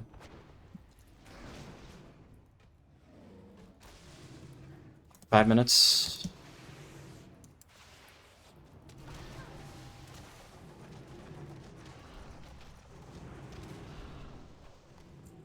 Actually, I may end up doing this literally perfectly.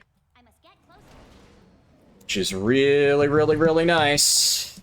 Let me tell you. I don't have a target. Kill this Yeti, because it'll interrupt my Hearth, or my Zen Pilgrimage, rather. Okay. We Zen Pilgrimage.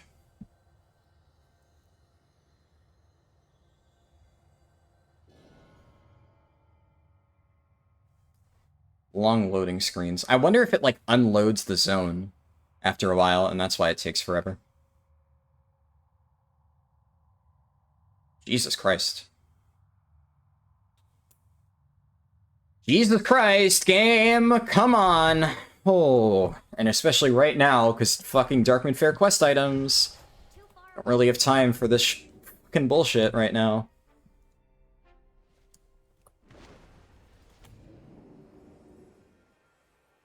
We don't get another extremely long loading screen here. Jesus fucking Christ, what are these load screens? It must just be, it has to be a beta thing, where just instances that aren't actively being used by players just get put into, like, sleep mode or something. Victory lies ahead. And this is where earlier, this would have ended up, I mean, obviously, had I known that the load screens were going to take me fucking ages, I'm going to end up losing about 2 minutes because I forgot to set my Volpera camp earlier. Fucking Christ. Back to Kalimdor that long, dude? Fuck. Oh my, good thing I gave it 5 minutes. Remember when I said earlier, 5 minutes is like the absolute longest that it should possibly take me?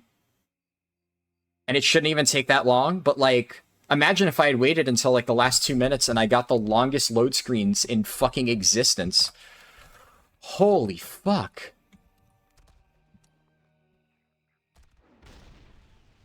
Sable Darkmoon XP buff. Now, this is something where, honestly, I don't know the exact way this works, because I've never done a run this close to the end of DMF before. I am unsure whether or not the Darkmoon Top Hat immediately ends upon Darkmoon Fair finishing or not. I know for a fact the Carousel buff doesn't immediately end, though, so I'm using the Carousel buff, just to guarantee that I have it for the next 60 minutes. I supply only the finest food on bread.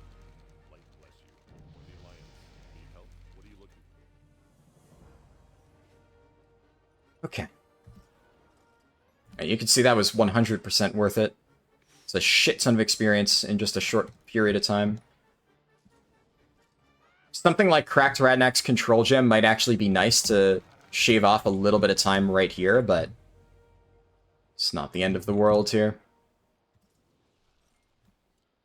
Salutations!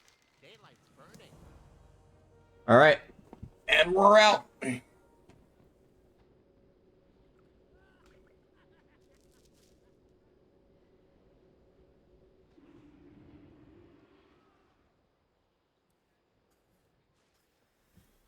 I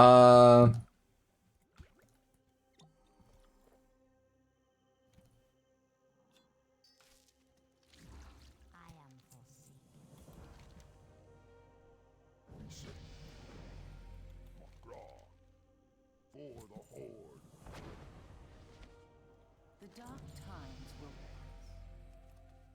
I guess we got a big turn in here. fucked it. Oh my god, it had me on auto run. I guess it does that a little bit. Annoying. It's definitely faster than switching flight styles, though, so even still, worth it. I'm actually going to end up barely doing Gorgrond, huh?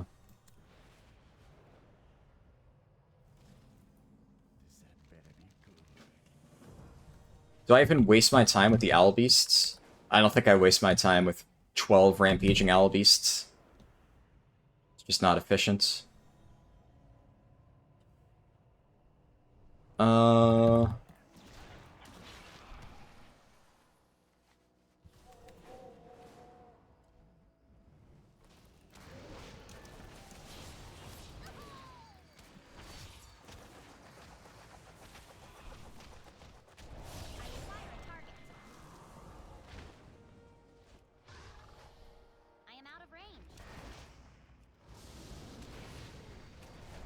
There should be a chest in this general area. Maybe it's not up.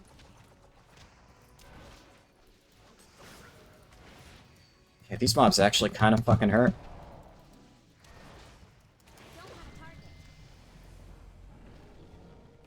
Need to spend a shit ton of talent points real quick.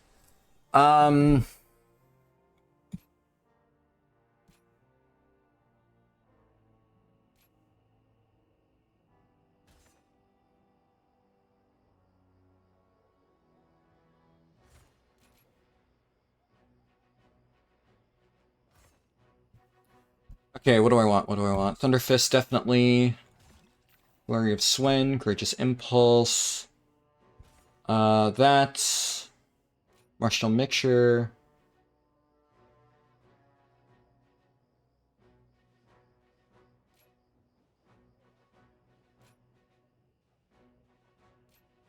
Go Crystal Light. Sure, yeah, fuck it, good enough. Figure out the rest later.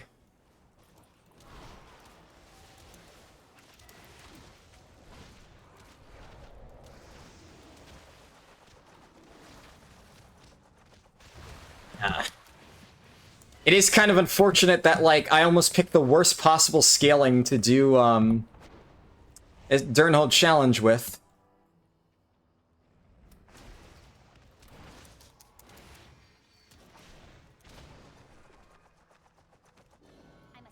I'm gonna touch a Karma because it's about to stun me. Yeah, there we go. So it'll be Karma for that entire stun.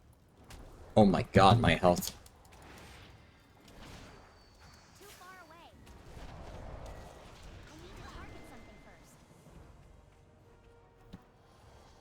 Okay. And then we're gonna pull out all the stops in this last guy here. Any chests up there? No. Just double checking. This mob fucking hurts. So we're gonna do that.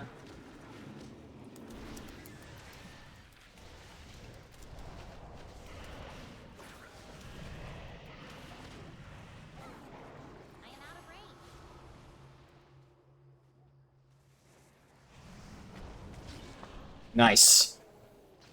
That went well. Wait. Is that what I think it is? Oh no, I got fucking baited. I saw that, I thought it was a chest. I got fucking baited.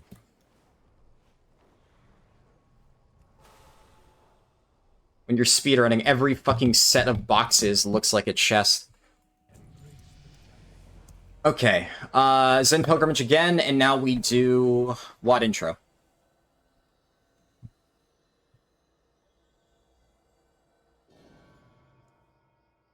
See, the loading screen's fast this time. It has to be, like, it takes forever to load in, or it must be something like that. I don't know why those random loading screens just took me fucking ages. Alright. Let's hope the Thrallmar Mage still works, because sometimes at high levels it won't work. No, it is working. Okay, good.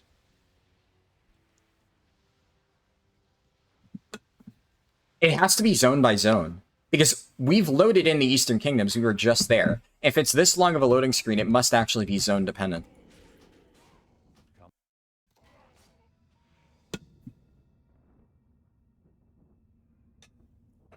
That's why it took so long to load in Mulgore. Alright, Darkman Fair's over, and I still have my buff. The only downside here is, if I die, well, there's no way to refresh Darkman Fair buff, so, we're playing hardcore retail now. If you truly wish to stop the Iron War. I need to stop Tormented Soul. I am out of range. Because if I get out of combat, gun shoes here. Don't worry, we got your back. Come on, come on. Nice. Do this as I run. Don't have a target. Oof.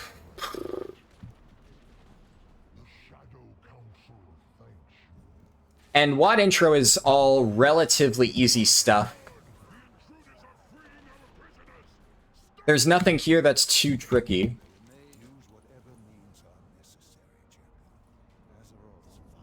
I wonder if do I skip the garrison setup quests? Because, like, obviously, garrison setup quests are normally pretty good. But at this point, Gorgrond is just, it's better. It's better than the garrison intro stuff. And I am not going to be able to do all of Gorgrond. So I think it might be better the moment I finish WAD intro, just immediately beeline for...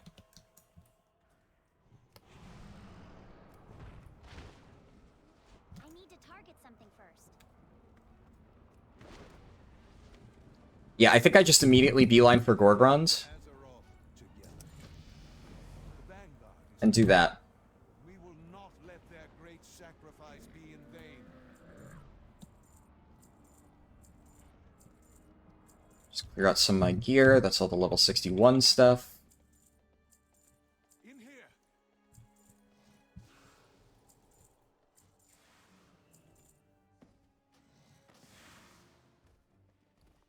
Good fortune to our friends. Now let's hope that whatever bug I ran into a few weeks ago is fixed now. Because I did a test run earlier this month, and the moment I reached WAD intro, my game just repeatedly crashed. That said, it already would have happened by now, so. It was fixed earlier, like a few days ago when I checked, but I was like, oh man, it would really suck if I get here and then it's bricked. And the worst thing about that bug is effectively my character was stuck for an entire week until Blizzard fixed it. Because it wasn't even like, oh, I guess I just leveled somewhere outside of the WAD intro. I literally could not continue because the moment that I would enter the game, I would crash before I could interact with anything, before I could Hearthstone, whatever. So it would just crash within like 3 seconds, and there was no teleport spell that I could cast quickly enough to get out of it. It was bad. I was streaming on YouTube, actually, that run. Imagine a handful of people watching this probably were there for that. Remember, it was like a disaster. And that's always like, it always terrifies me when stuff like that happens, because that's my worst case scenario when I do these types of runs. That something catastrophic of that nature is going to happen. Let's gun shoes here. Just saves a little bit of time.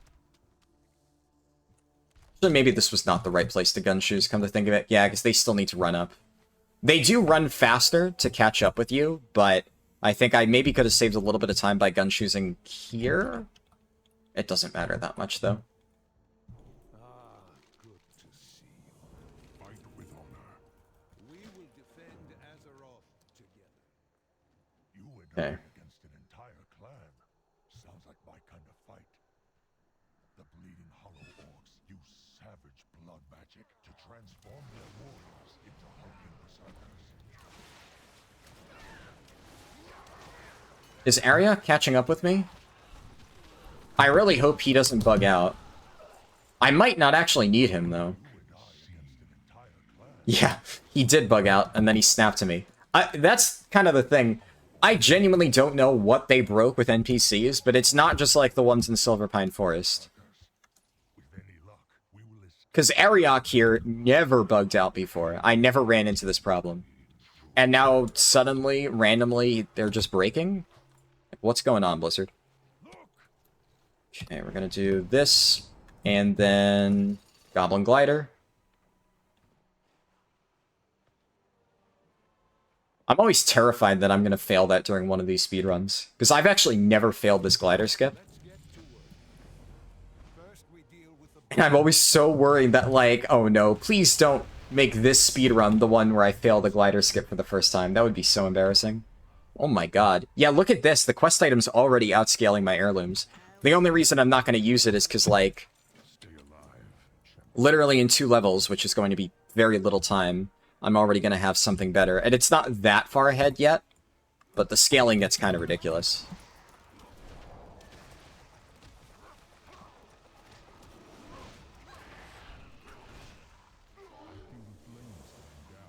Okay, there we go.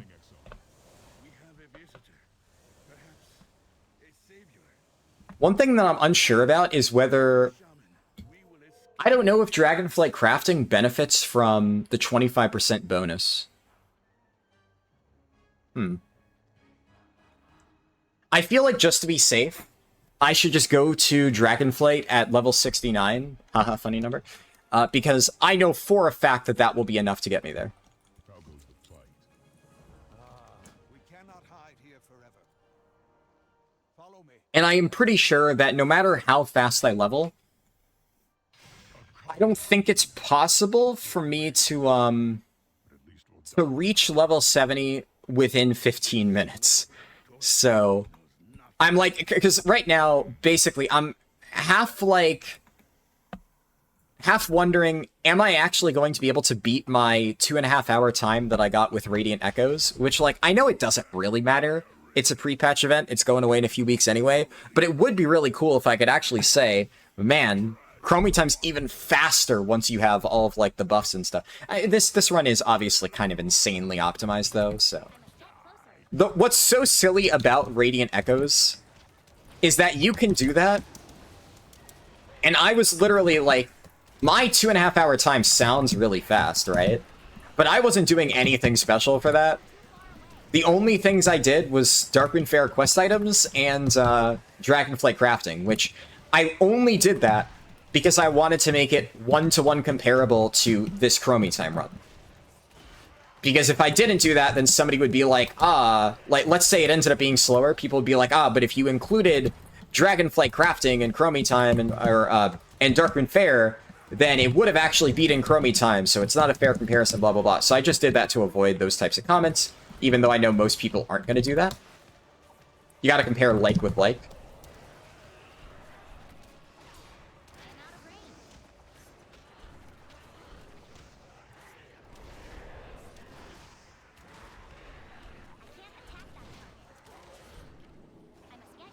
Why? My spinning crane kick got canceled super early.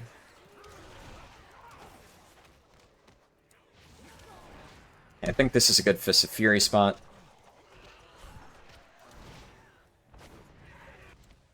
Yeah, there we go. But yeah, I honestly, yeah, there's no way that within 14 minutes I can finish what intro, get to Gorgon, level through Gorgrons, do all that stuff. 14 minutes, yeah, it's just ridiculous. I went into this run knowing 99% sure that I am not going to be able to beat my Radiant Echoes run. But, you know, there is that little small glimmer of hope of, like, but maybe. And while I've maybe lost, like, let's say 5 minutes total to, you know, forgetting the make camp thing and stuff like that, little tiny travel time misoptimizations, I honestly feel like this run has been really good. This is so far exceeding my expectations. Because I went in, again, expecting to not beat it at all, and I was thinking, like, I'll be lucky if I get sub 3 hours. So, for context, by the way, when I did this, effectively this same type of run before Dragonflight, so it was exactly the same class too and race. Volpera Monk, 10 to 60 run with Dragonflight Chromie Time in order to figure out how fast this was. And that run actually took me 3 hours, 23 minutes, I want to say. And that was a massive improvement at the time. It was effectively doing this route, but with, you know, slightly slower. And considering my times for Shadowlands were more so closer to like 4.5 hours, shaving off an entire hour going into Dragonflight was huge. Getting like very, very, very close to sub 3 hours was really crazy. And I did a bunch of other runs later on in Dragonflight, and I did eventually manage to get a sub 3 hour 10 to 70 time, but it was with Winds of Wisdom.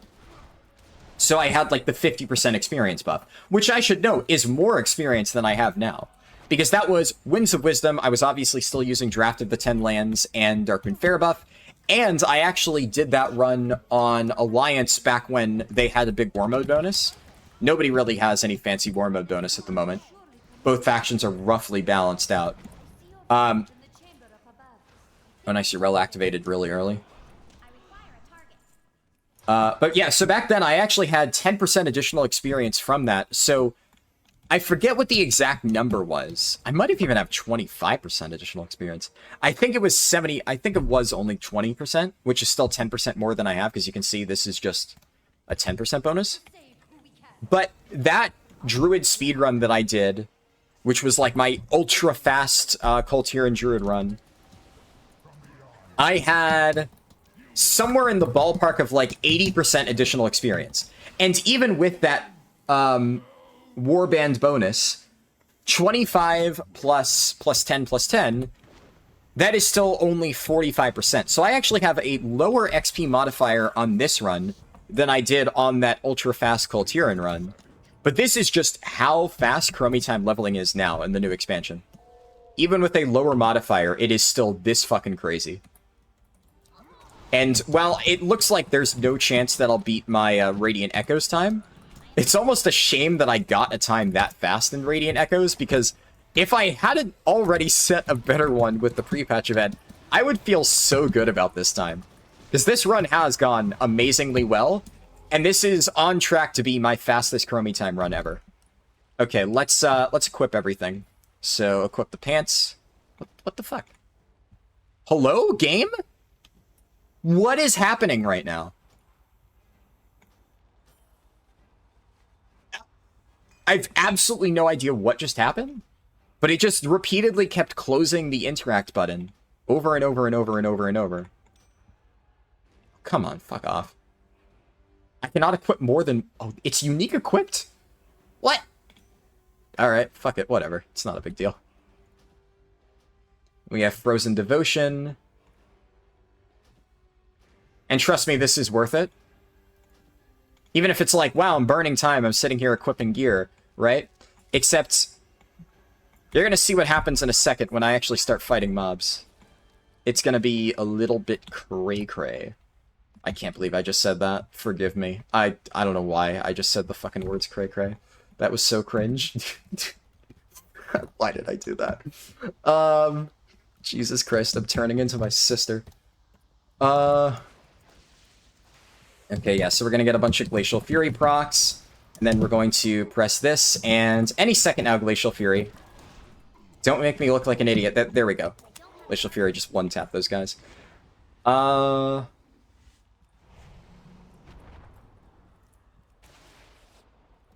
Is that Slagcaller going to jump down and fight me? Yeah, it's a one-tap. Okay, yeah, and the mobs are just falling over dead. Strike of the Windlord, just bump, bump, bump. Is this enough? Fuck. Okay. I can use gun shoes here because I'm not going to need it for quite a while. What's going on down there? Rise up, Frostwolves. Avenge the murderer. You three, There we go. follow our champion onto the battlefield and listen for my call. Too far away. I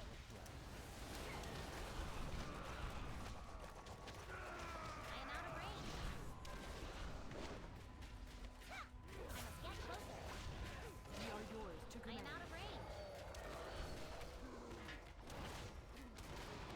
Yep, things die ridiculously quickly.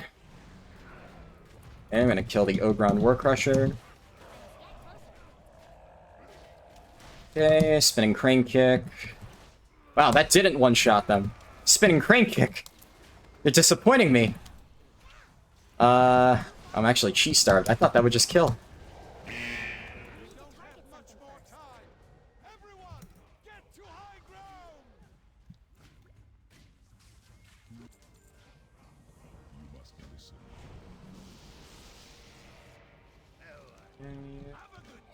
There we go.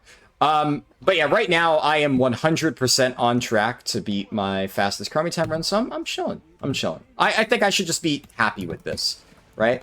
I could sit here and be like, you know, what if I did XYZ thing? This is still a really good time. And more importantly, it's a pretty good demonstration of, like, what this route can achieve. And, I mean, as of, like, 12 days from now, this is going to be faster than you could level any other way, so... I could kill 100 of these pigs with this shovel alone. I am out of range. Okay, let's just let Shocking Disclosure one-tap all of that.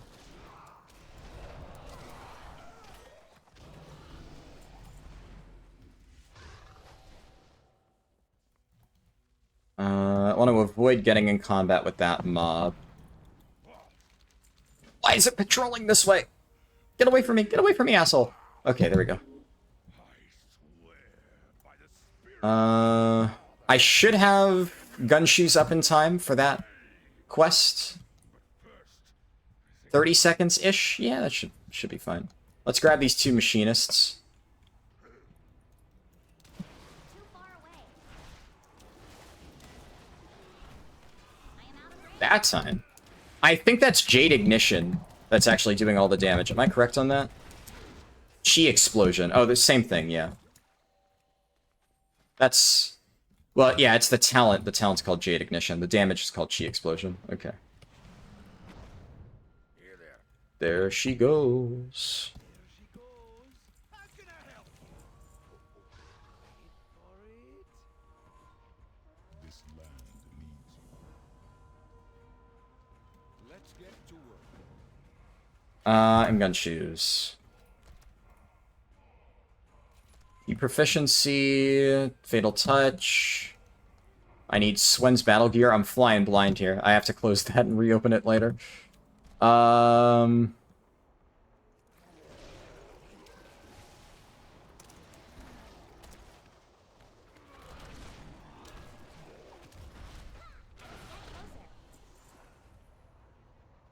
no!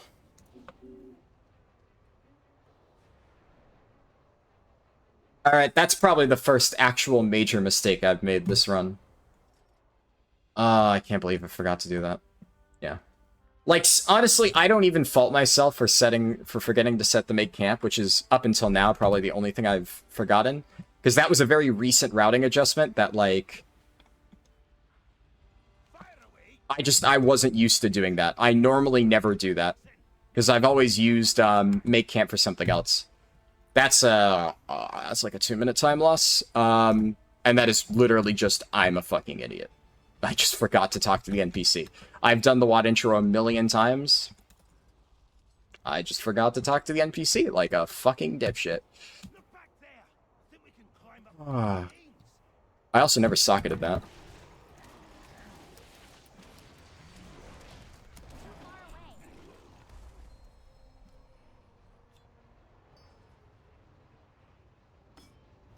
I see the controls. Have you seen the range? Off the starboard bow. I think I've gotten everything figured out. I need to relax. I'm still making good time. As long as I get sub 3 hours, we are chilling. Hero. 30 minutes. Looks off of us. Oh, shit. Went to take a sip of water. Nice shot. Okay.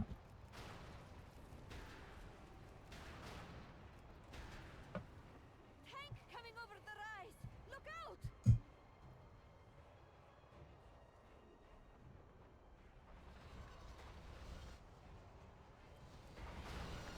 What the fuck? Look at where that cannon shot. I definitely know my reticule was on the right spot. Remind me never to drive a tank built by an orc. Hold strong, everyone. Here they come. They're bringing up explosives. Destroy those cunts before they get close.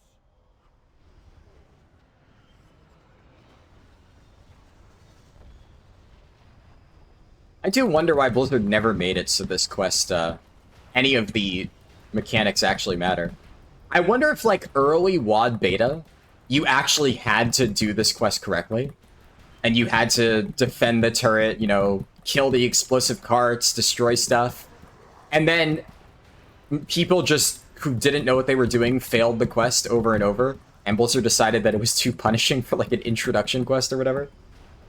That's the only way this makes sense, because otherwise it feels so weird to design all of these, like, bonus mechanics for the quest, and just, none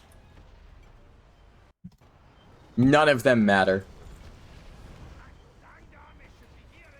Or maybe even worse, they added this in and they were like, we'll make it work eventually, so it's required. And then they realized that people were just blindly doing it anyway, because the game told them to. And they never actually had to code it into the game that it's required. Which, considering the amount of people every single time I do a speedrun through this WoD intro, I still see one comment somewhere from somebody being like, wait, you don't need to actually do the cannon mechanics? It just works? So there are still people all the time who just now realize how that works. What did I say? I think I said I was going to skip this, right? Oh, long loading screen.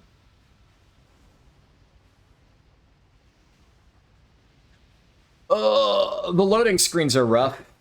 This is, you know, that's an unfortunate time loss. Not much I can do about that, though. That's just beta. Brutally long loading screens, though. Jesus. Tell me, my eyes may not work. Hmm. Familiar chill of the air is comforting. You mentioned the Frostwolf chieftain. We think. Ah yes, Garad's youngest. A noble. Yeah. I just go to Gorgrond.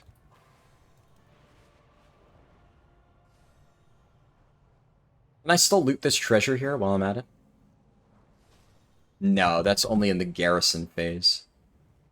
Alright. Old friend, you are alive. I am pleasantly surprised how close this is to my Radiant Echoes run, though. We're only going to end up being like roughly 10 to 15 minutes off, which, all things considered, is not a bad showing for Chromie Time. Now, it does require the 25% experience buff, which, like, details, but, you know, I thought this was going to be a whole heck of a lot worse.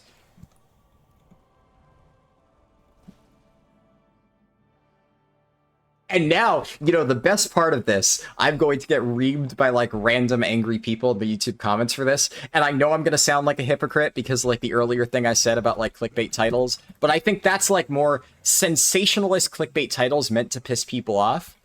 I have no idea. I have no issue with, like, acceptable, tame clickbait. What do I want to do? Swen's Battle Gear, Fury of Swen, Transfer the Power... Sequence Strikes, Fatal Touch, Boom Boom, Boom. Honestly, that's probably the last talents I'm going to spend the entire run.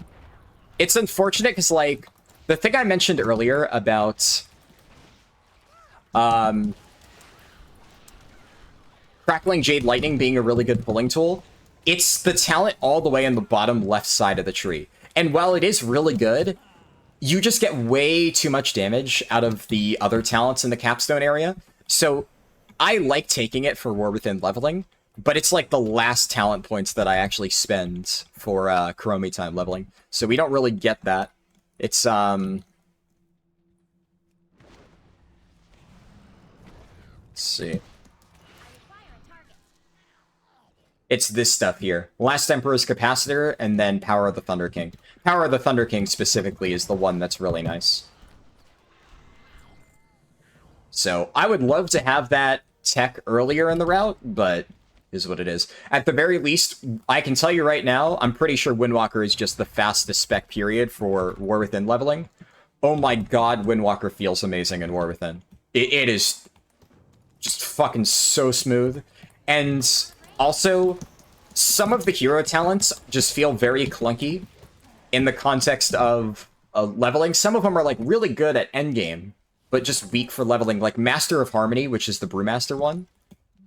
That one, it doesn't work super well for a leveling setting. The utility just really isn't there. But Conduit of the Celestials for Windwalker, it's just an extra big button that you press. Oh, I fucking overshot that. Oh my god. Can I land on this tree, please? Fuck. Never had so much trouble landing there. But yeah, it's just a big button, you press it, and it just does, like, massive damage to everything nearby.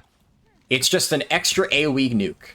And I've already talked about how the best thing about Windwalker is that it has so many low cooldown AoE nuke abilities, and your hero talent tree gives you another one. It also gives you a lot of really nice passive damage proc effects, and damage procs are king for leveling. Because if you get a damage proc and it just one-shots a mob and you move on to the next one, easy peasy. That's ideal. So having a bunch of other random proc effects is really, really nice. Welcome. Tread carefully. If the rumors I hear are true, you will find yourself in great danger. We're going to do Affliction Ridge. And then let's hope for a really good Champion's Honor showing here.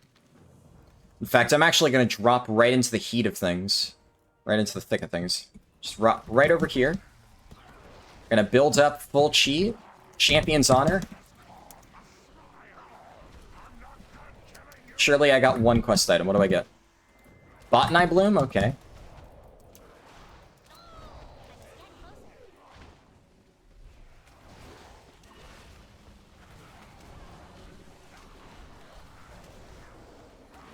What do I get? Gronling Scale? Okay, so we need Gorin, Orcthorn. Got Gorin Tooth. Now we need Orcthorn and Gron. Lots of infested Vine Wardens here.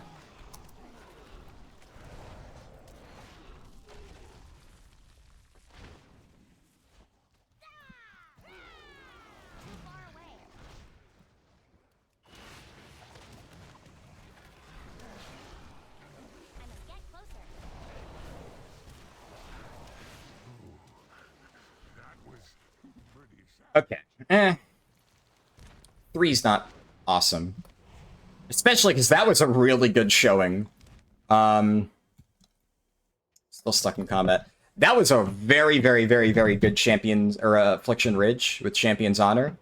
I got a shit ton of kills that time, which Windwalker always does really good. So I have had better quest objective outcomes from like half that number of kills. Normally I would say that's good, but considering Windwalker is supposed to be better, kind of fine though.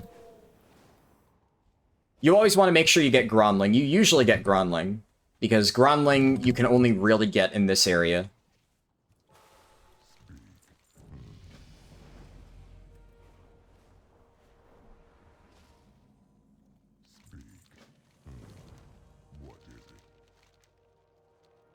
We're gonna do the ogre area.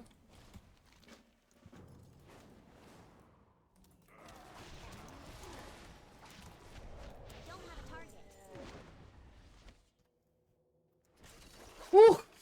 I thought I mistimed that for a second, and that would have been my Darkwind Fair buff. I was about to, my heart just stopped, but nope, just just perfectly calculated. Yep. All according to plan. Okay.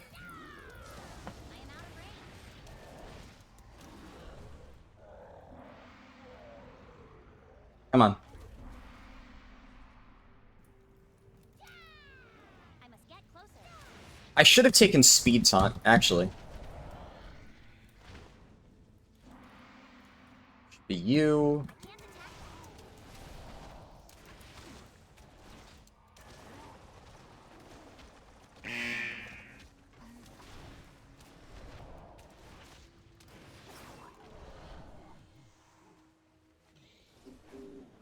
I am out of range. What the fuck? What the fuck killed that? Okay. Yeah, see, that's the nice thing, right? I was about to use Rising Sun Kick. I didn't even need to press the button. Just some proc effect, just womp. It's dead. Alright, on to the next mob. And that's why proc effects are so nice. That's why we love Elemental Force, Glacial Fury, anything like that for leveling is just phenomenal. Too far away.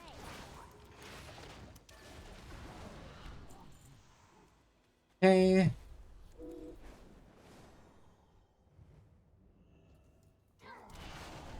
I shot the gap perfectly there. Closer.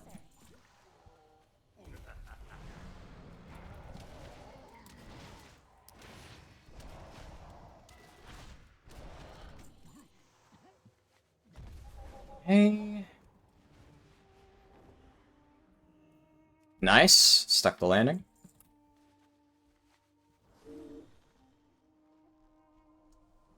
I had a little bit there. I need to target something first. I want to make sure that I have Touch of Death up for the mini-boss in the cave. Because I'll have another charge of Storm, Earth, and Fire in time. What are... Jesus Christ, Storm, Earth, and Fire clones keeping me stuck in combat. I actually might not have another charge of Storm, Earth, and Fire, but that's fine. I'd rather have Touch of Death.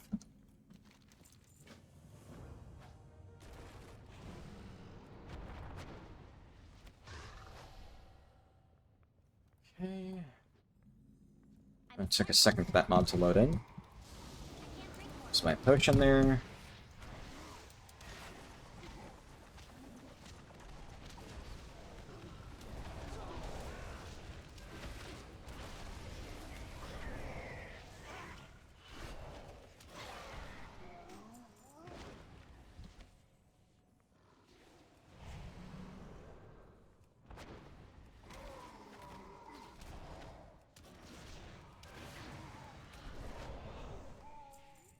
Okay. Too far away. Like that mob to catch up.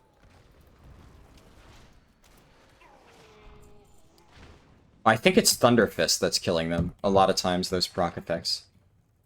Yeah, I've got all my Ogre Teeth that I need. Nice. Sometimes you get stuck in that little ledge there.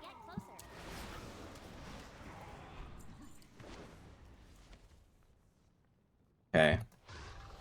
Got a big turn in. This might actually just be it.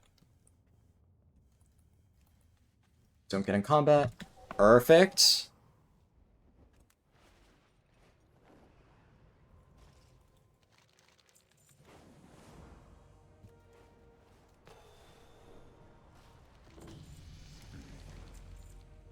Let us speak.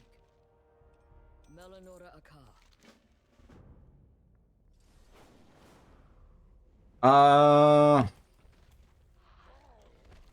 We're almost there. I'm not gonna have Champion's Honor up in time. But I think I do the 2 Rexar quests. Then...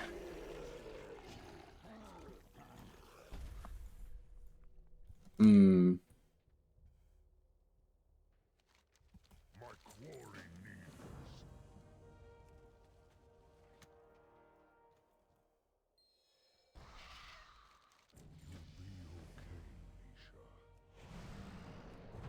I think I do these 2 quests. I'm not gonna have Proof of Strength for this. That's fine. Too far away.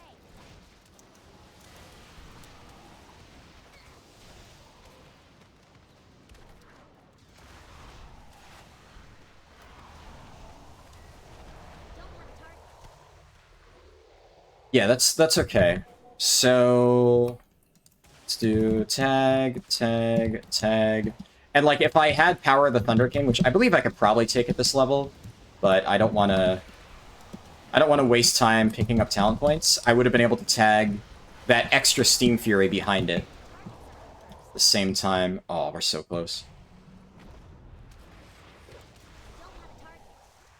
100 out of 100.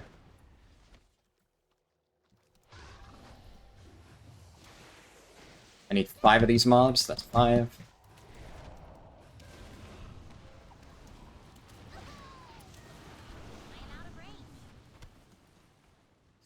Done.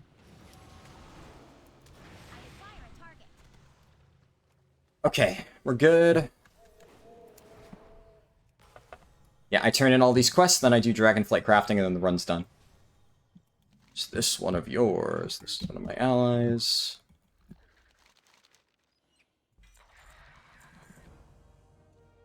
Then... What is it?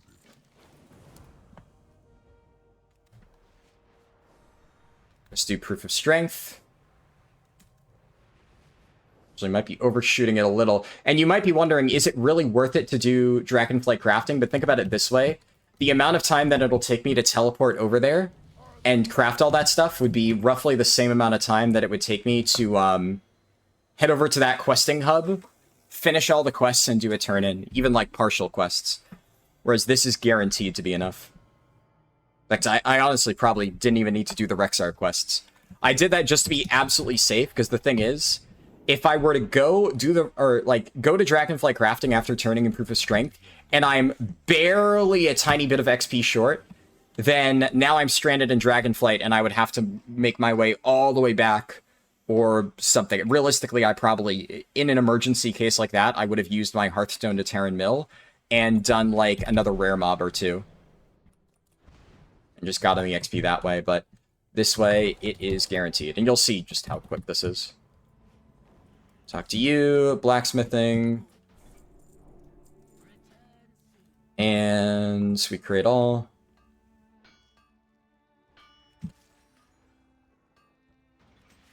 I do think Blizzard should patch this, by the way. I don't think this should still be a thing. Like, I'm gonna do it because it is still a thing. This is the end, right? Yep, that's it.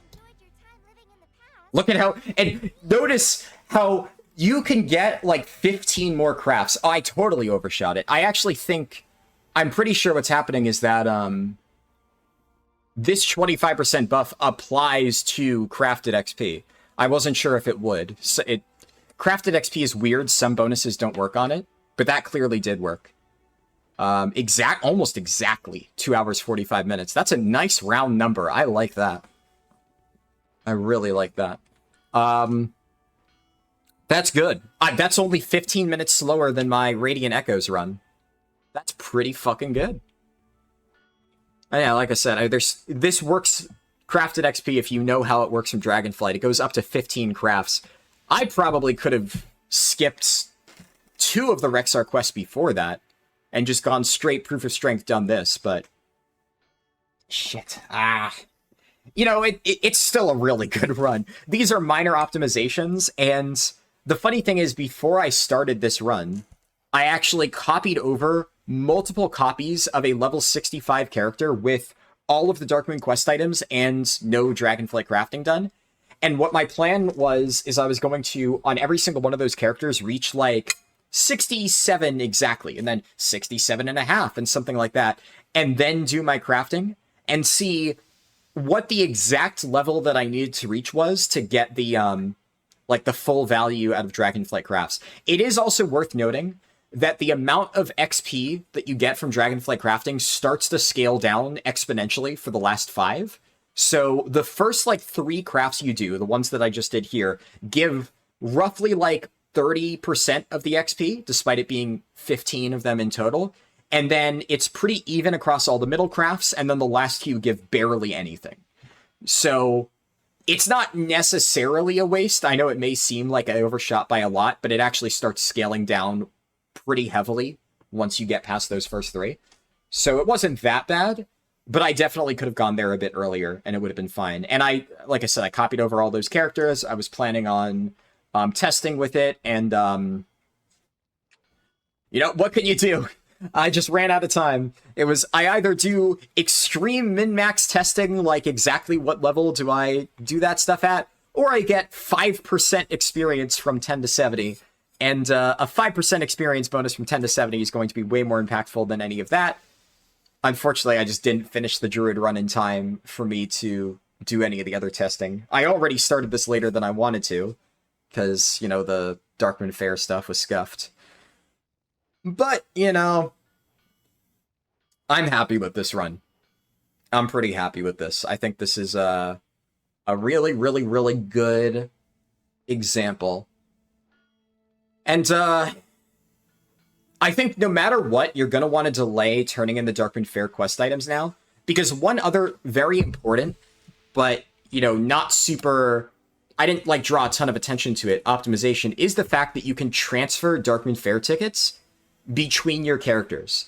So, one of the main reasons why we were never able to delay the Darkman Fair quest items before is because you obviously need to get all of the Darkman top hats. So, it became one of those things where if you're going to get the Darkmoon top hats anyways, then it's kind of silly to only turn in some of them early and then come back later and turn in the rest, right? The additional travel time ends up making it kind of not worth it.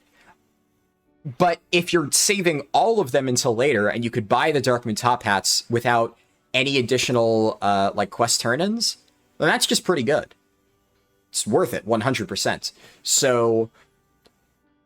obviously, in this run, the main reason I did that is for slightly better XP scaling.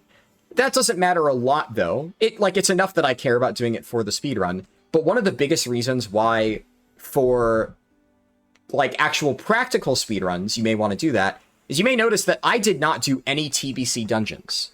And TBC dungeons are still very fast. And I'm pretty sure if you're doing TBC dungeons, you just cut out some of the slightly inefficient bits. Like, you would probably cut out like the parts of Gorgron. Like, Gorgron's good, but TBC dungeons are just obviously insane, and I still think Hillsbrad is better. So I would do that, for instance, TBC early, but in order to optimize TBC dungeons, you need to make sure that you're getting at least 2 dungeons in before you hit level 15. Because the moment you hit level 15, Escape from Durnhold is part of the pool, and Escape from Durnhold is like 3 times slower than every single other dungeon.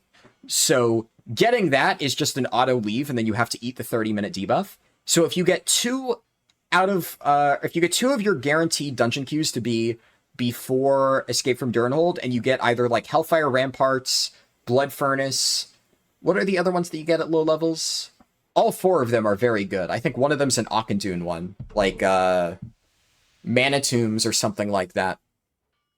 They're all very, very, very good dungeons. No, it's Slave Pens and Underbog. Right. Slave Pens, Underbog, Blood Furnace, Hellfire Ramparts. All 4 of those fantastic dungeons. And then the other non-Escape from Durnhold ones from 15 to 20 are Manitomb, Sithek, and Auchenite Crypts, I believe. So guaranteeing that 2 out of 4 of those early dungeons are not Escape from Durnhold is so good. Ideally, you never get Escape from Durnholds at all, but RNG can be a little bit fickle. But all that to say, delaying your Darkman Fair quest items, because you usually get up to like level 13 or 14 by the end of your first TBC dungeon, and then that lets you, at level 14, get one of those last good 4 dungeons, then hit 15, and then a lot of times in runs what I would do is I would then turn in my Darkman Fair quest. So I would like queue for it right before reaching Darkman Fair, or right after I stepped on the carousel. I'd step on the carousel, I would get my buff, queue for a dungeon, get in, then while running around Darkman Fair, I would pick it up. Usually as a tank, you get near instant queues, so I would like turn in 1 or 2 quests, get just below 15, then the queue pops, then I accept it, then I turn in the rest of them. But now you could just delay until later. Because the only reason I did that is because I needed to be able to purchase my top hats for use in the rest of the run. And now that's not a concern. So there are like so many very small quality of life changes throughout War Within Chromie Time that speed up the process a lot.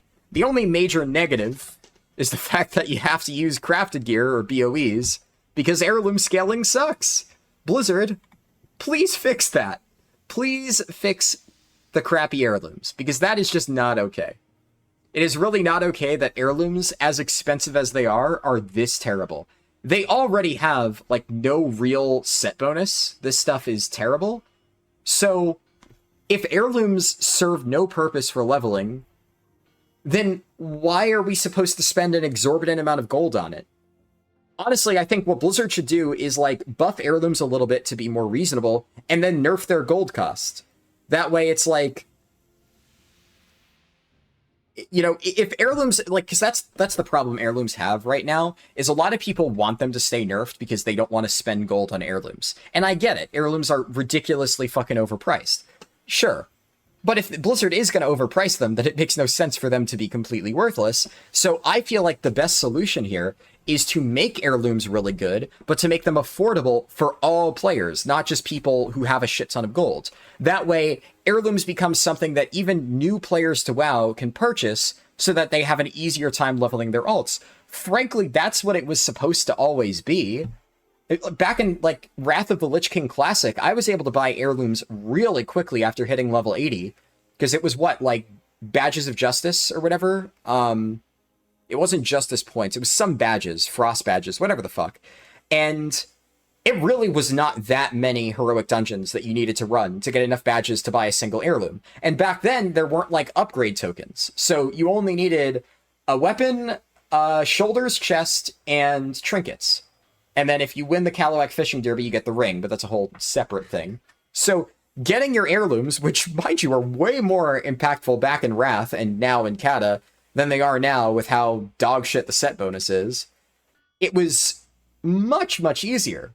You just run a few heroic dungeons, you buy it. Like, even nowadays in Cataclysm Classic, still, no upgrade tokens. It's, what, 500 gold to buy it off the guild vendor, which in the terms of Cataclysm Classic isn't that much for, what is it, Helmet and Cloak that you can get. That's really cheap. And getting the other ones for Justice points, it's like 2,100 Justice points, which you can literally get in an hour of running heroic dungeons. It's super affordable. And somehow, along the way, over the years, Blizzard changed their opinion on heirlooms from it's a fairly obtainable thing for endgame characters to then level alts with, to we are going to slap ridiculous gold prices on this and turn it into a gold sink that nobody wants to sink their gold on.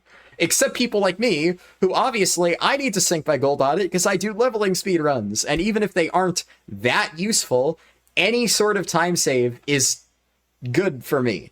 And even I'm not using them now. When the speed leveler stops using heirlooms, you've got a fucking balancing problem on your hands. That's not good. Fix them. Anyways, I mean, the run's over. I think that was a relevant rant to include at the end. Thank you for watching. If you enjoyed watching this speedrun, make sure to throw it a like. I'm probably going to post this before I finish my Chromie Time leveling guide for 10 to 70 in The War Within. So if you somehow found the speedrun much farther in the future and you have not yet seen my guide, then you can go check that out. I'll have a link to it in the description below. And if you are watching this video right when it came out, then that guide should be a week or so from now. But hopefully you can understand that 70 to 80 leveling is kind of my concern at the moment, especially given how busted the beta has been. Testing for that has been very difficult. So I've already done 5 complete test runs up to 80, but my most recent 3 have been primarily side quests because of how broken the campaign has been. I'm really crossing my fingers that next week the campaign is fixed and I can actually do, like, really optimized test runs for it, but I guess we'll find out. Either way, I'm happy with this run. I had a lot of fun doing this. If I had to do this all the time, it would be extremely stressful and miserable, but doing, like, a token ultra-fast speedrun at the start of every expansion is always a fun thing to do. I'll probably do a few more throughout the expansion, whenever they add, like, the new equivalent of Dream Surges or whatever, but I think this one should be a pretty good benchmark for a while. But yeah, thank you all for watching. I'll stop myself there. Subscribe if you haven't, like the video if you haven't, and I'll see you in the next one. Peace.